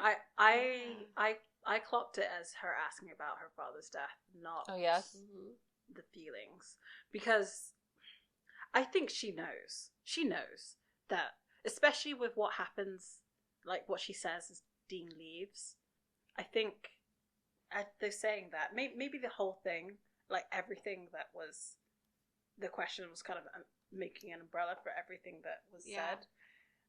Maybe not just specifically what happened to her dad and whether Dean actually likes her. Just because, like, as Dean's leaving, he says, "I'll call you," and then she responds, "No, you won't," because she knows now that Dean is not interested. I think the demon for her has reframed their interactions. And I think the way that Dean speaks to her at the end of this scene, she kind of finally sees it, almost on how their interactions have been up to that point. Like, oh yeah, he is treating me like his younger sister, not like a woman that he's interested in. But I think she needed, I think that was reframed for her. Although whichever framing, he's being protective of her here, and it would feed into either framing. Yeah, that's true. The thing is, once someone said it, like, even if it's a lie, it's hard to unthink it, I feel. So once she started seeing Dean's interactions with her in that viewpoint, I think it would be hard to unsee it, unless there was strong evidence that he was really into her. Joe offers him pain pills, and I'm like, yeah, what he needs right now is just to mess with his reaction time. He needs antibiotics, Joe. But he says this protective things, and he does this little Dean lip tremble, and I'm like, how does Jensen even do that? Yeah, I don't know. Her offering him those. I don't know why it was such like a moment between them. I guess because I was just like, that seems like a decent friend thing to do, but then you kind of think, like, how much kindness does Dean get from other people that isn't Sam? And, like, and then it just makes it sad. So, I think that's the cause of that reaction. And so, as we've mentioned earlier, Dean is actually now trying to call Bobby, but Sam's outside and he's cut the phone line. Bobby needs a cell phone. Yes. Bobby definitely does need a cell phone. At this point in my, like, when I was watching this, I'm like, I cannot imagine living my life without a cell phone in this age. Like, not in the way of, like, I need to be on the internet or, like, I need to be on my phone, but the convenience of, like, being anywhere and being able to call somebody if I'm in trouble. I'm thinking again of, because I'm also rewatching X-Files, I'm just like, they have to go run to find a payphone. I'm like, jeez. Or like a fax machine. Like, that's and okay, then did you but, have like, a quarter? Yeah. Right, exactly. And, like, you have to know what the collect call number would be, and is the other person going to collect the phone call? You had Maybe to just not. know the phone numbers, too. So, That's when true. I was used to know.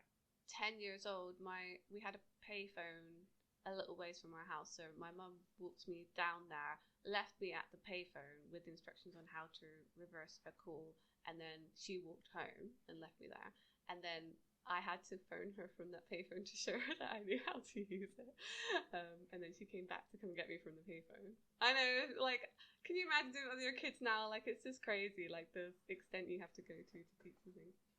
So if you were to get in trouble now, there's probably only like a handful of numbers you would know to call for help. So Sam gets to Bobby's house. Yeah, we're going to time to go to bed. Yeah. Okay, this moment caught me even on the first watch through.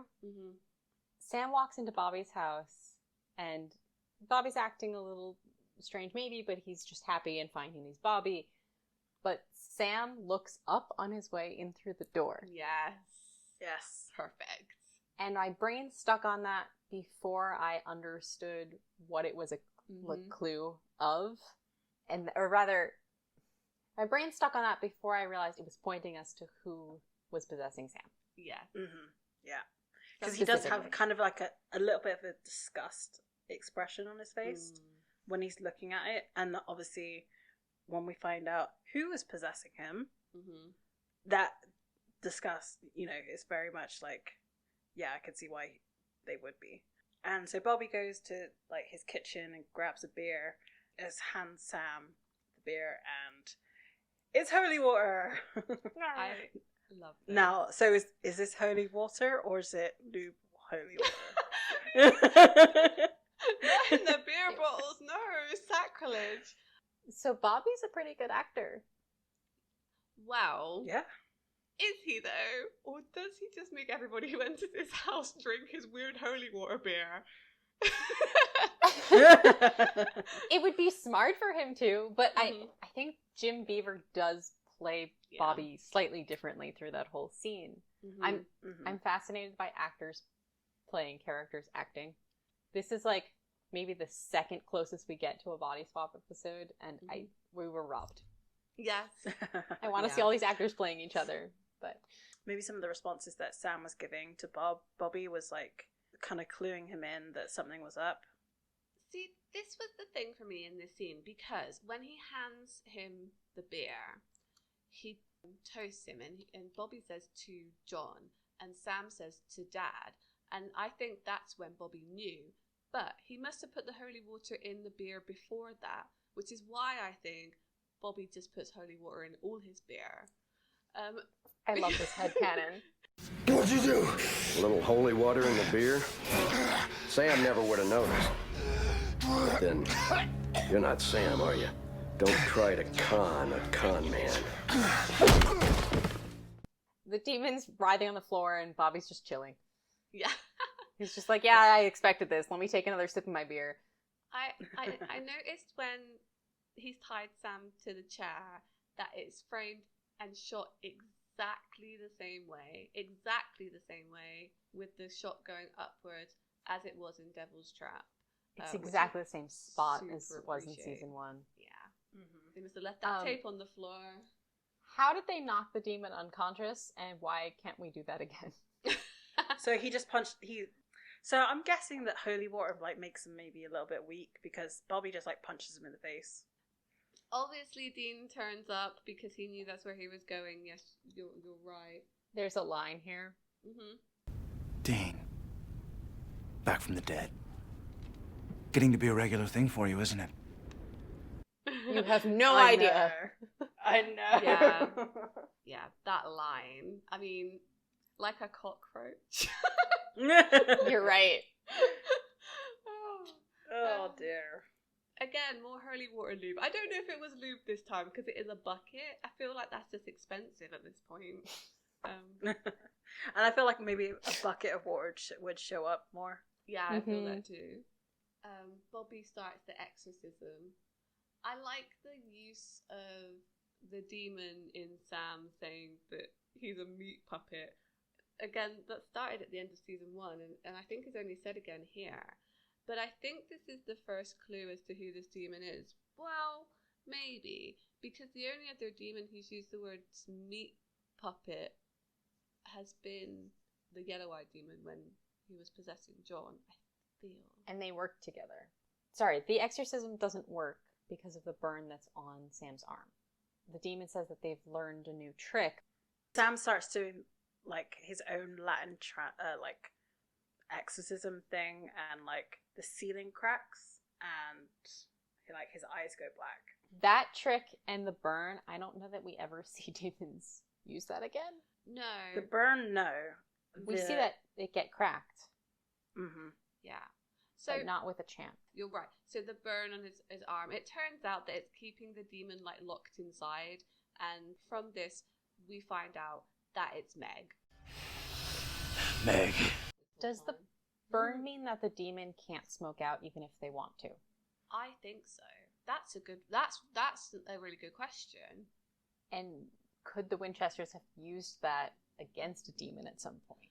I feel like they do, but not that mark. Yeah, they put like a devil's trap on a bullet. I think that they used a lot of signs and symbols in these first few seasons.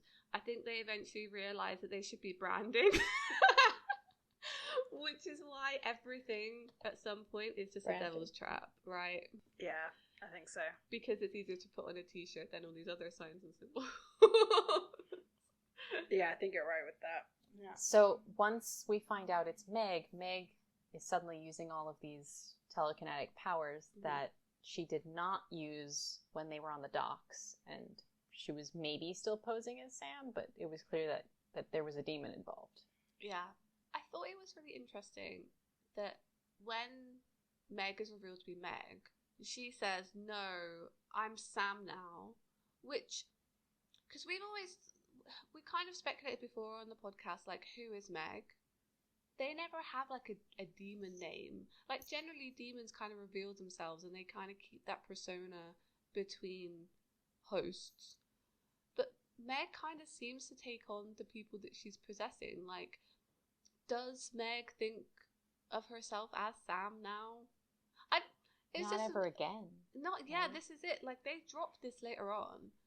But I think it would be really interesting if they'd explored that a little bit more, especially with Meg, because they kind of establish it here of like how a demon's identity and like personality changes between vessels.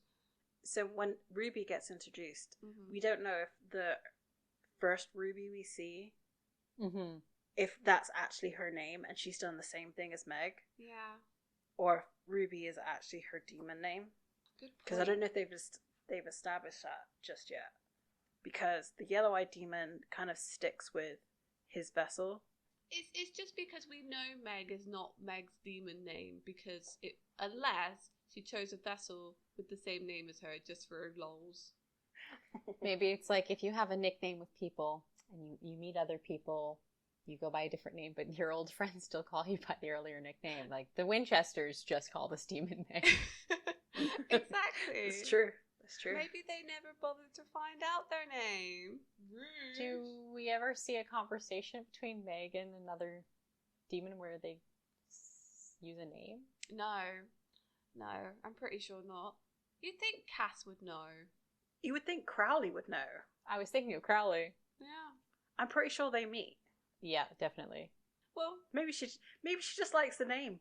Maybe She's like, you know it's what? just the ghost phaser version. It's just easier for us to understand. sorry. Yeah, there's a fight between Sam and Dean, or Meg and Dean, and like Bobby comes out of nowhere with like a hot poker. It basically does exactly the same thing Meg did with the demon seal, and like X's out the brand mark on Sam's arm, and she smokes out. But like, why would you? Or is she forced out because the brand is now being destroyed? I think Meg accomplished what she came to do, and also is scared of them. I was wondering this too. Is it getting away from them, or is it like the delayed exorcism is now taking effect because the seal is broken? Meg talks about how bad hell is. You know when people want to describe the worst possible thing? They say it's like hell. Well, there's a reason for that. Hell is like, well, it's like hell. Even for demons.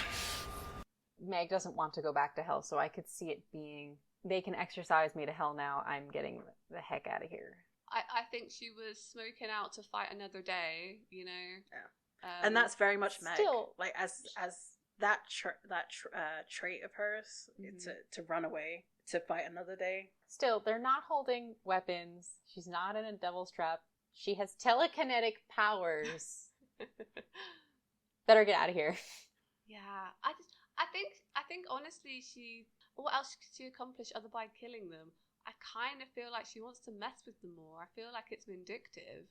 Mm-hmm. Some of the things she says to Dean while they're having that fight before Bobby interrupts them.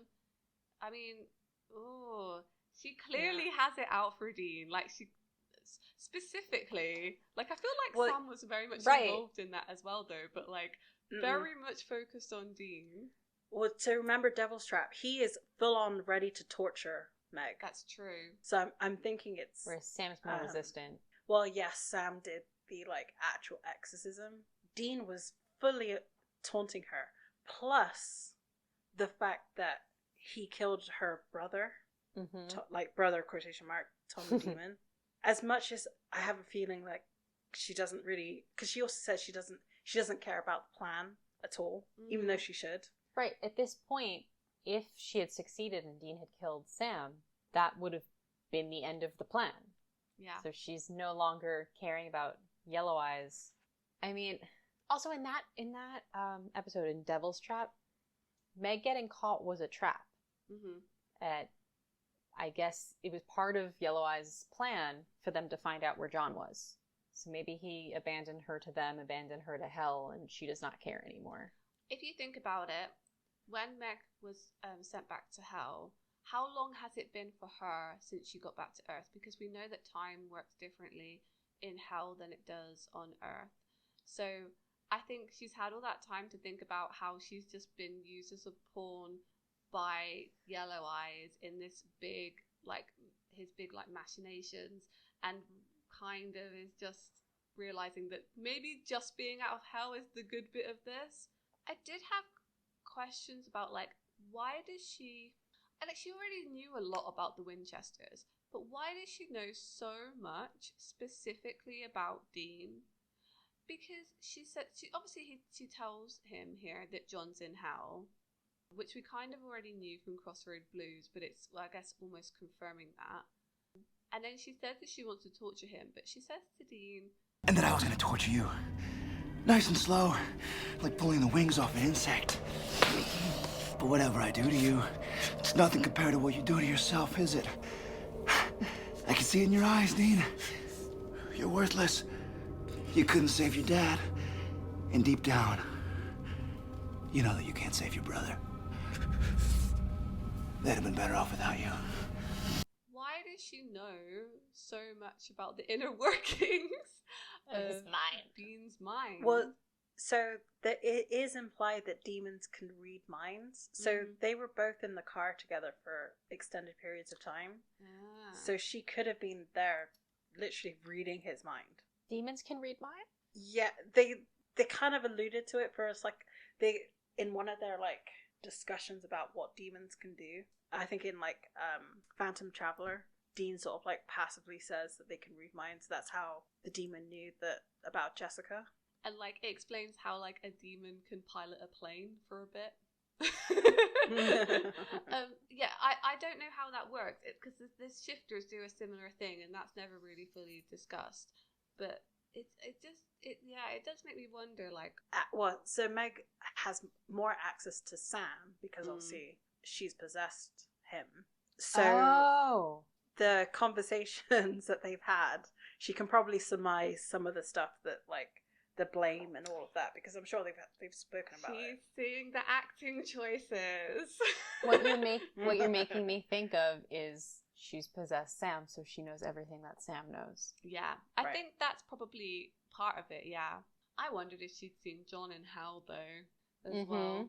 Probably. If anything, I think she would seek him out because she could use that against them.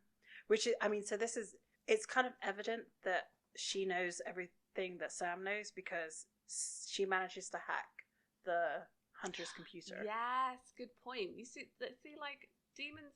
It's weird how the relationship works between like demons and vessels, because they kind of pick up passive skills and knowledge and stuff. It's very strange, and I don't ever think they fully kind of flesh that out. But I feel like Crowley plays on it sometimes. Yeah. So Meg's gone with the burn being cut.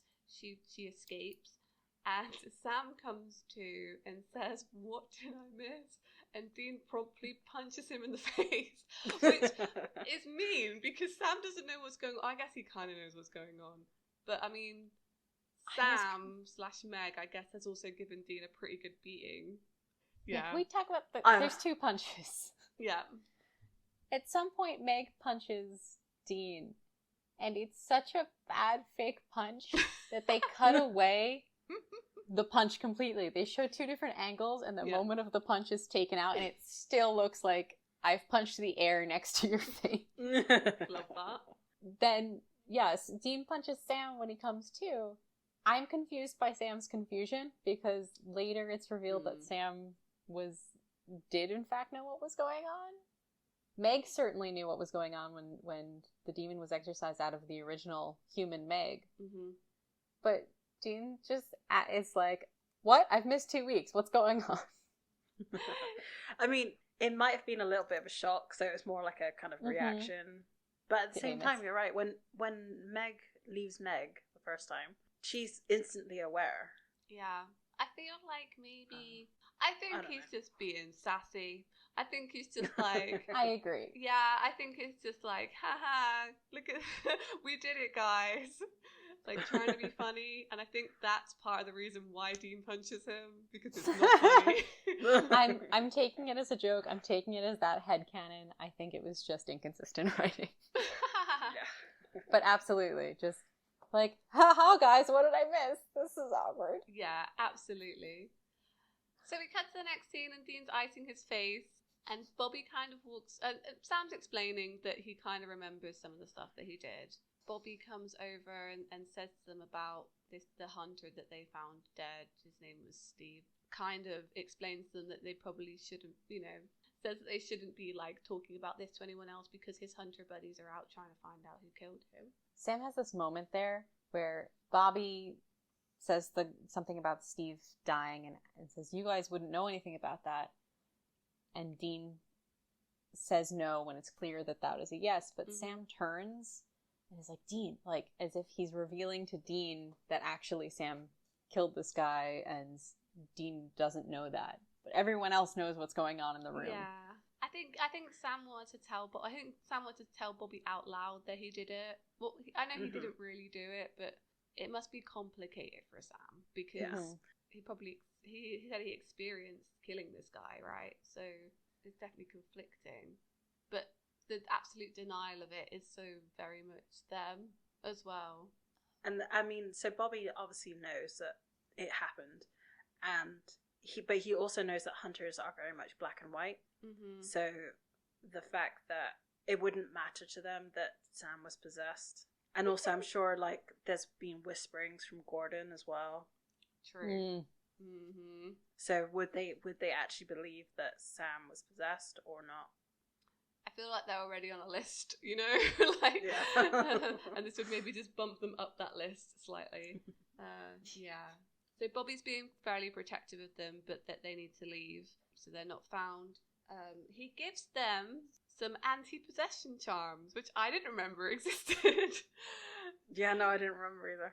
Yeah, I was going to say, how do they carry them? Because they don't start wearing necklaces, right? They carry them until the next time this comes up, and they keep some in the car, but they figure out something else. Mm-hmm. I think we all know what that something else is.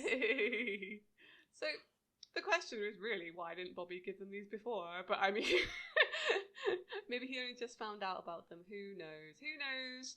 Convenience. And I'm sure it's probably not quick to make those either.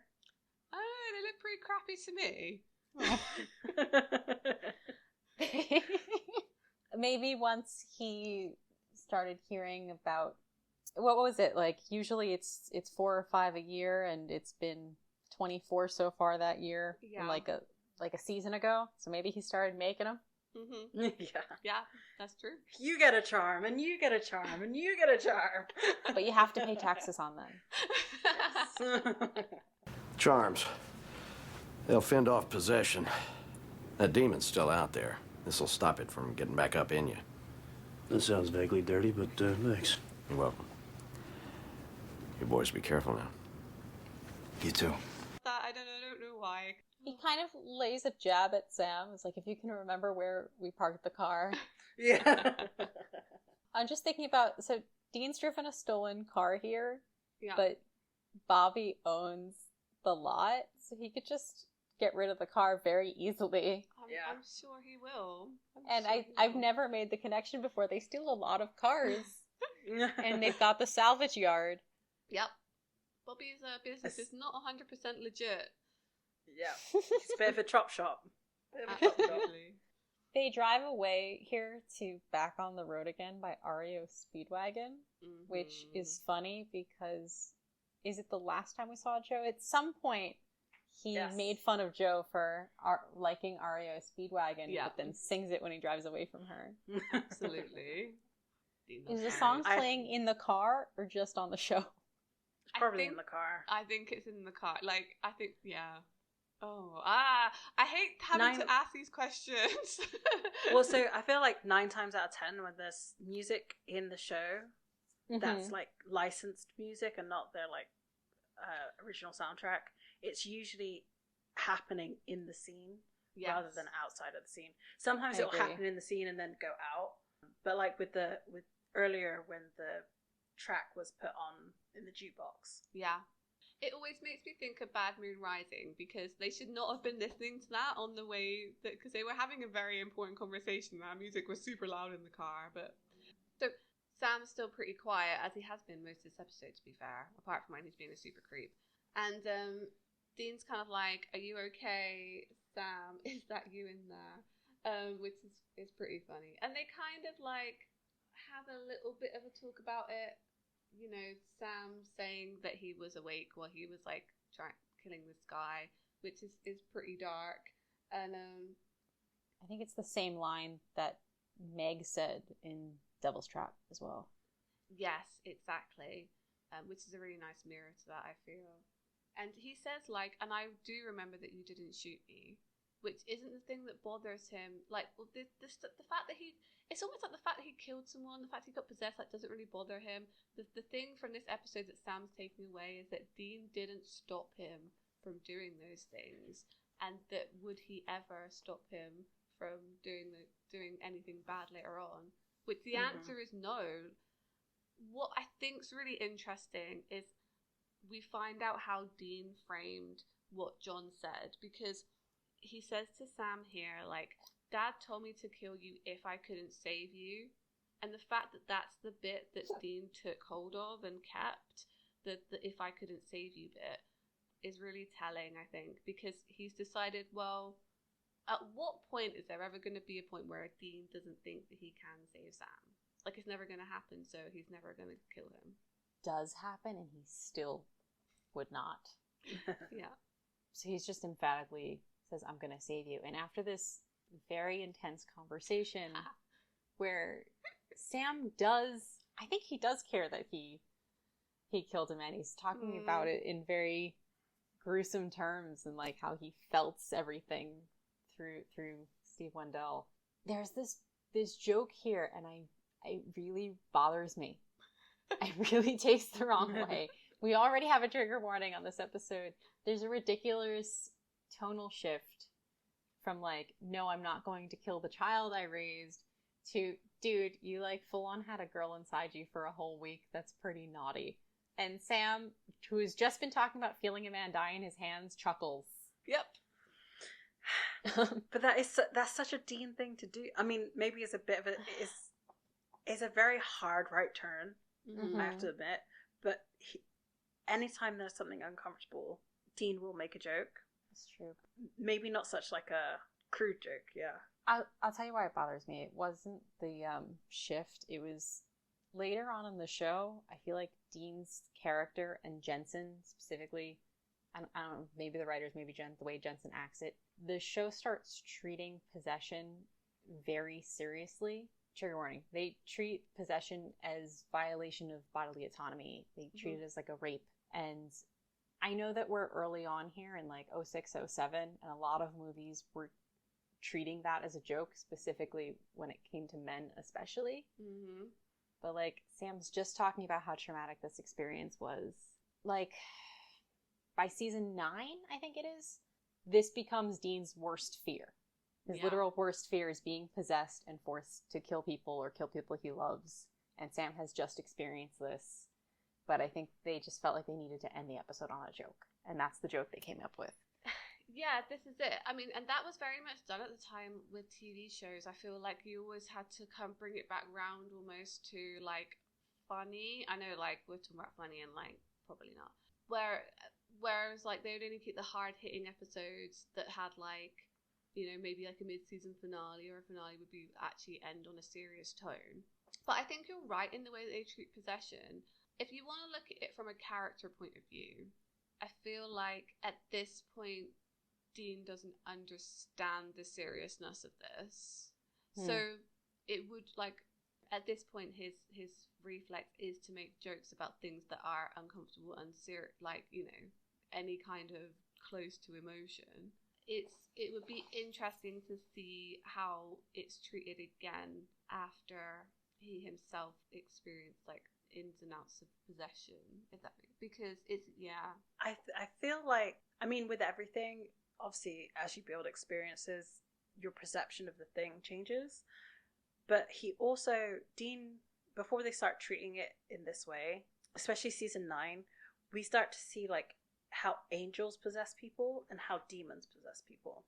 And he's also been to hell at this point. I feel like when you have all of this, like, right, as Amy was saying, he doesn't know how traumatic it is because he hasn't gone through it yet. And so by season 9, he has gone through some of this and knows how, like, horrific it can be. So they kind of go away from that, maybe. I don't know. I think it's down to writing. I think we're down to writing in this, right? Yeah, I think so. Because I think you're right. I think once we get to angels and we get to the idea of consent and possession, I think it definitely gets, like, the idea of it gets shifted, like, massively. It's disappointing. I think when we look at Supernatural sometimes, I think all you can say at the end of the day was like, it's a missed opportunity. It's a little disappointing. There was something going around earlier this year. It was just a chart of like different seasons or episodes of Supernatural and where they fall on the great idea, great execution to poor idea, poor execution. And you can fill in different seasons, different episodes in all 4 of those boxes. Yeah, I think this is it. I think it's interesting to come back to this conversation in the car, specifically from Sam's perspective, especially later in this season, because I feel like it's not fully addressed properly Because we spent a whole episode on Sam being possessed, and then is it ever going to be mentioned again? Like, honestly, I can't remember if it ever is, and I wouldn't be surprised if it isn't at all. Like, maybe if we meet Meg again. That's what I was going to say. Like, in all the interactions that they have way later, like, I feel like Meg is a type of character, like, becomes this type of character that would bring this up every so often as a taunt. Yeah. She does, I think, but we never really talk about Sam's feelings about it. Right. Yeah. Wouldn't it have been super interesting, because where we're going with this storyline is that, hello, Lucifer. So, like, maybe this would have some kind of, emotional impact for Sam on that, because he kind of already knows what it's like to be and that possessed. would be worse. Or more, because it's Lucifer and not some lower level demon. Yeah. Yeah. Wow. Maybe it helps prep him for fighting it off, that it's not his first time. Possibly. But they could have explored that in any way. Either like, it makes him slightly more vulnerable because, or he could steel himself more because he's already... there's lots of things they could have explored with that I feel like is a missed opportunity for Sam's character. There's a lot of missed opportunities for Sam's character in this show, generally. Yeah. So much potential in this show.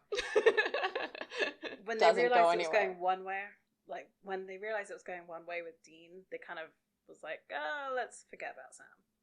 And then as it was going with Sam, they were like, let's forget about Dean. So they could never really match the energy with both of them. Yeah, I feel that deeply. I feel that. Just thinking about season 8. So we already talked about Meg's motives in doing this and pitting the brothers against each other, but there's this weird elephant in the room that later on the idea of the brothers potentially killing each other comes up again and again, but that character that might want that at some point would not have wanted that to happen here. And we don't yet have a character that would thwart that kind of plan. So that was never the intention that would happen here if that was coming into play so early, even though the character hadn't been written yet. I had a thought about the big meta in this episode. Here's my thought on it. Now, I know we kind of said, like, Meg was maybe done, like, she was out, like, she was fed up being used as a pawn in the big plan. But what if she was still in it? And what if this was just a massive test to see what would happen if the brothers were pitted against each other, to kind of maybe get an idea as to how other things could play out later down the road? Maybe this is the point that they always knew that Dean was going to be difficult. Meaning that it wouldn't make sense to have Sam be important if his brother was going to kill him, but now we know he won't? I assume you mean Yellow Eye's plan? Do we know Yellow Eye's name yet? No, I don't think so. I don't think so. Yeah, because this is it. Like, they can't have written this at this point, right? They didn't know where... I'm so confused about when they knew where it was going to be, because I feel like Kripke maybe wrote up to the end of season 2, and then Pan kind of had maybe plans for up to season 4, but they got kind of railroaded. I think we're still a year and a half from them even thinking Dean was... that's a major spoiler. Dean was never supposed to the end of season 3. That was never supposed to happen. At this point, that didn't change for like a year and a half. Or a year at least. So it was not written, hands down. Exactly, right. Look, I think we have to read this episode how it is, and then that Meg is now a free agent. It must be, and doing her own thing, and like, screw everyone else, this is my time. Good for Meg. Yeah, girl boss. Bad for our heroes. Good for Meg. But yeah, you're totally right. What if her plan had succeeded and Dean had killed Sam? Like, maybe it would have been for the best. It would have been gotten around by later characters. Yeah. Yeah, the whole trope of, like, coming back from the dead would have been accelerated, basically. Yeah. Oh, that's true. Getting to be a regular thing with you. Yeah. Yeah, the many mirror universes of Supernatural exist, and they are real. Well, this kind of brings up the question that I had. I can't remember which episode we were talking about it, but like, because Max is dead and Ansem is dead, Mm-hmm. but like, there's no attempt by the Yellow-Eyed Demon to bring them back. Mm-hmm. No. So, had this plan worked, would the Yellow-Eyed Demon try to bring Sam back? Probably not if it wasn't for the meta that doesn't exist yet. No, I don't think so, because I think it's all a test at this point, right? So he would have failed that test by not surviving. Yeah. It's all very confusing because, like, we know what's going to happen, but they haven't written it yet, so it doesn't quite entirely make sense. And, like, critically, why? Please. And then Sarah Gamble got involved, and, like, it's just too much. Too much. I mean, I love it. I hate it. That sums it up, yeah. Basically.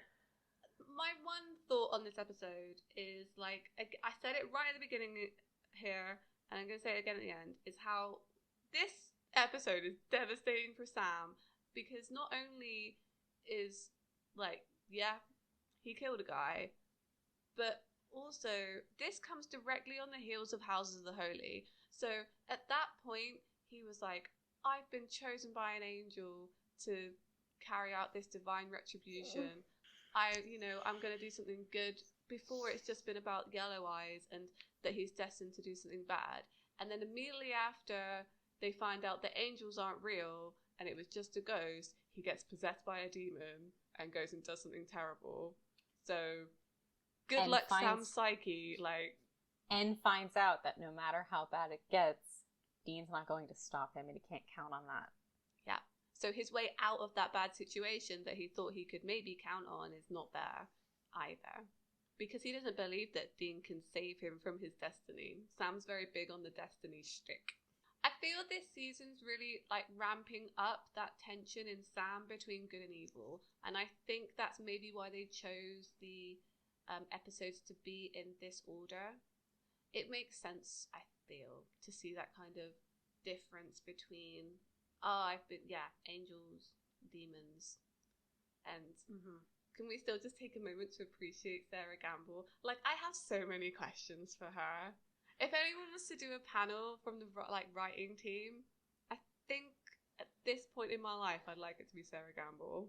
There was so much set up, and in her episodes, there was so much set up in season 7 for things that came way later. Yeah, but there was also just, like, in Houses of Holy, is it that she was pushing for the story and settled on that, and therefore when she finally got that story, it sort of matched up. She does not get enough credit. Yeah, I just feel like she made the same leap that I did. It's like, if you're going to have loads of demons in your story, you have to balance it. You have to have something on the other side of that. People are going to make that leap themselves, so make it for them, kind of thing. But anyway, I digress. So if not for Sarah Gamble, we would never have ended up with the season 5, like, overarching parallel that goes through the entire series. We would exactly. I don't think so. Yeah, not enough credit given. I feel. Let's send this to her, because I feel like she never got enough credit for this. Maybe with the previous episode. Yeah. Maybe more the previous episode. Yeah, I mean, overall, I enjoyed this episode. I think you're right. I think it doesn't quite fit in with the overall meta of the series. I was going to say season, but no series. But I did miss Meg. It's weird to see Meg like this, though, right? Because she's such a nice... I love Meg. Like, I feel like... Maybe I just love Rachel Minor. Like, I do have a very deep affection for her. So maybe that's why. Great reason, by the way. I do think of the two Megs as different characters. I can't connect them to be the same character in my head. No. And, like, the Rachel Minor's Meg is just so different. I was thinking how much I would like to compare how Jared acted Meg with Acox's Meg. Yeah. I don't know if it matched up the same way as Rachel Minor's. I don't think it did. while Sam was cruel, Acox's one was crueler and a little bit more. So this is where I was saying that I feel like what happened between Joe and Sam should have been more of a cat fight than what it was, because I don't think. Again, we don't know who the demon Meg is, but we already know that demons also possess their a person's abilities. So Sam's fighting abilities, he shouldn't have had to do what he did. Mm-hmm. If he wanted to subdue Joe, he could have done that without the way that it was acted. Yeah. I'll also say that we've seen Joe take out Dean. She can hold her own in a fight. Yeah. I would have loved to have seen that fight. I didn't think about it until you pointed it out, Annabelle. But you were also talking about how Sam took out the 2 SWAT guys in Night Shifter. Mm-hmm. And then Dean was struggling with the shapeshifter. Yeah. Joe has no problem taking out humans. How the fight, quote-unquote fight, goes down between her and Sam/Meg, she can take down a guy, but she wasn't a match for the strength of the demon. Yes, good point. Good point. I think I do think there are some mannerisms missing from Nikki Acox's Meg. I think she does. There's a way that she kind of holds herself, and I think I would almost use the term doe-eyed. I think, 'cause she plays very sweet and innocent before you kind of realize that she's a demon, which I feel like was almost tried to do there, but didn't quite come across the same way. When she becomes a demon, that's less so. She's very much more straightforward, and I think back to when she was taunting John in the warehouse, very snide, lots of head tilting. See, we could have had some head tilting, and that totally would have sold it for me, I feel. Because even when the reveal was made, I feel like there wasn't anything to link the 2 characters particularly, other than the storyline. I agree. Does Acox's Meg have moments of sing-songy taunting? Because there's this moment in this episode where Sam is taunting Joe about her father's death. I didn't go back and check, but I'm if Meg had done that previously, that would have fit. I don't think so. I can't remember a time. I don't think so. She was also It's not so singy, but there is she doesn't. I don't feel like she. The phrasing, yes. The delivery, no. So that might have been writing it to match and not executed. Directing. Well, I think when she's threatened them before, it's always quite explicitly this is what I'm going to do to you. I always think of that line that you just rip the skin from your bones kind of stuff. It's always very descriptive. So where was that in the scene with Joe? Exactly, or even the scene with Dean later on as well, right? Oh. Yeah, I feel like it is kind of. I think it's partially writing as well. It's a shame, because I would have liked to see it a bit more. I think it's maybe quite a difficult thing to do, because I really think that Sam comes into his own as a character only in this season. I feel like season 1's very muddied sometimes. So I think to play a character that's only just coming into themselves and then having to play that character as another character is a lot to ask, because I feel like they haven't fully established who Sam Winchester is, let alone who Sam Winchester is as Meg. Yeah, I guess it sounds like, though, that we're complaining that we didn't see Meg. Yeah. In the moments where Meg was not pretending to be Sam. Mm-hmm. Because Joe and Meg was not pretending to be Sam after a certain point. Mm-hmm. We could have had a direct threat instead of a creepy leaning over unconscious body. It didn't have to be this way. Yeah. Or maybe it did.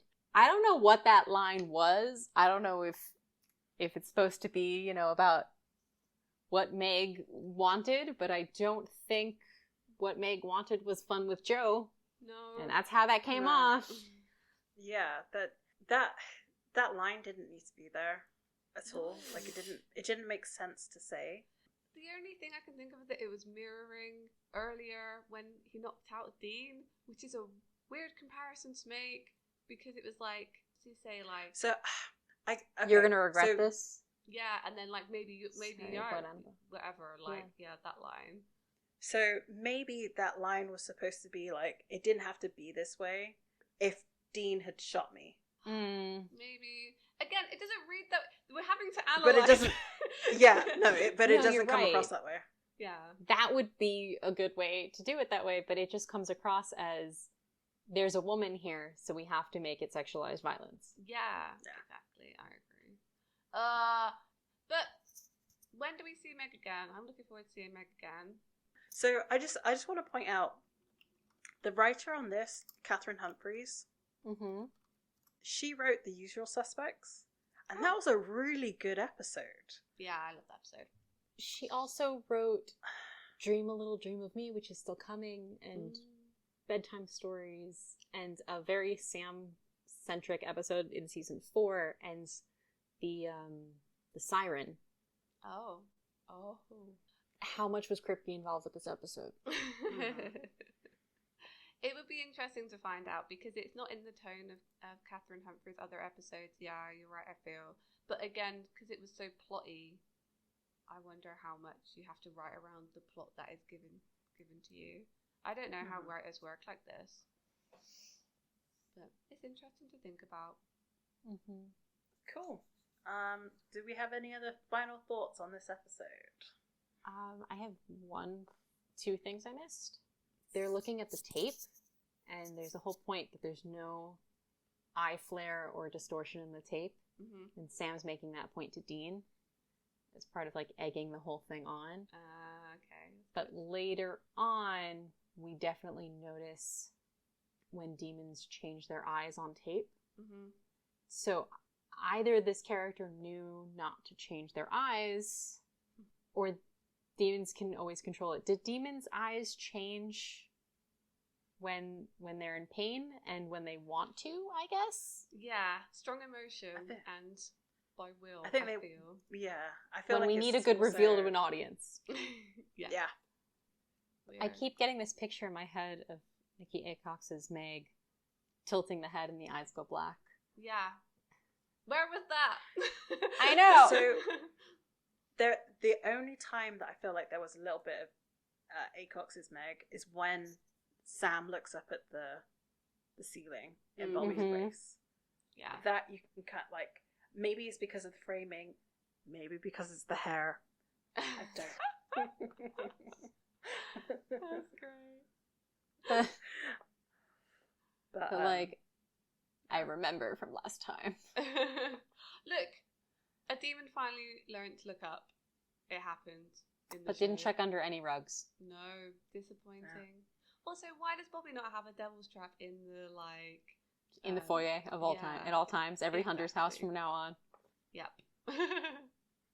The only thing I have, the motel poles that are like fish and tackles in this episode, those poles are in every motel and other random bars for the entire series.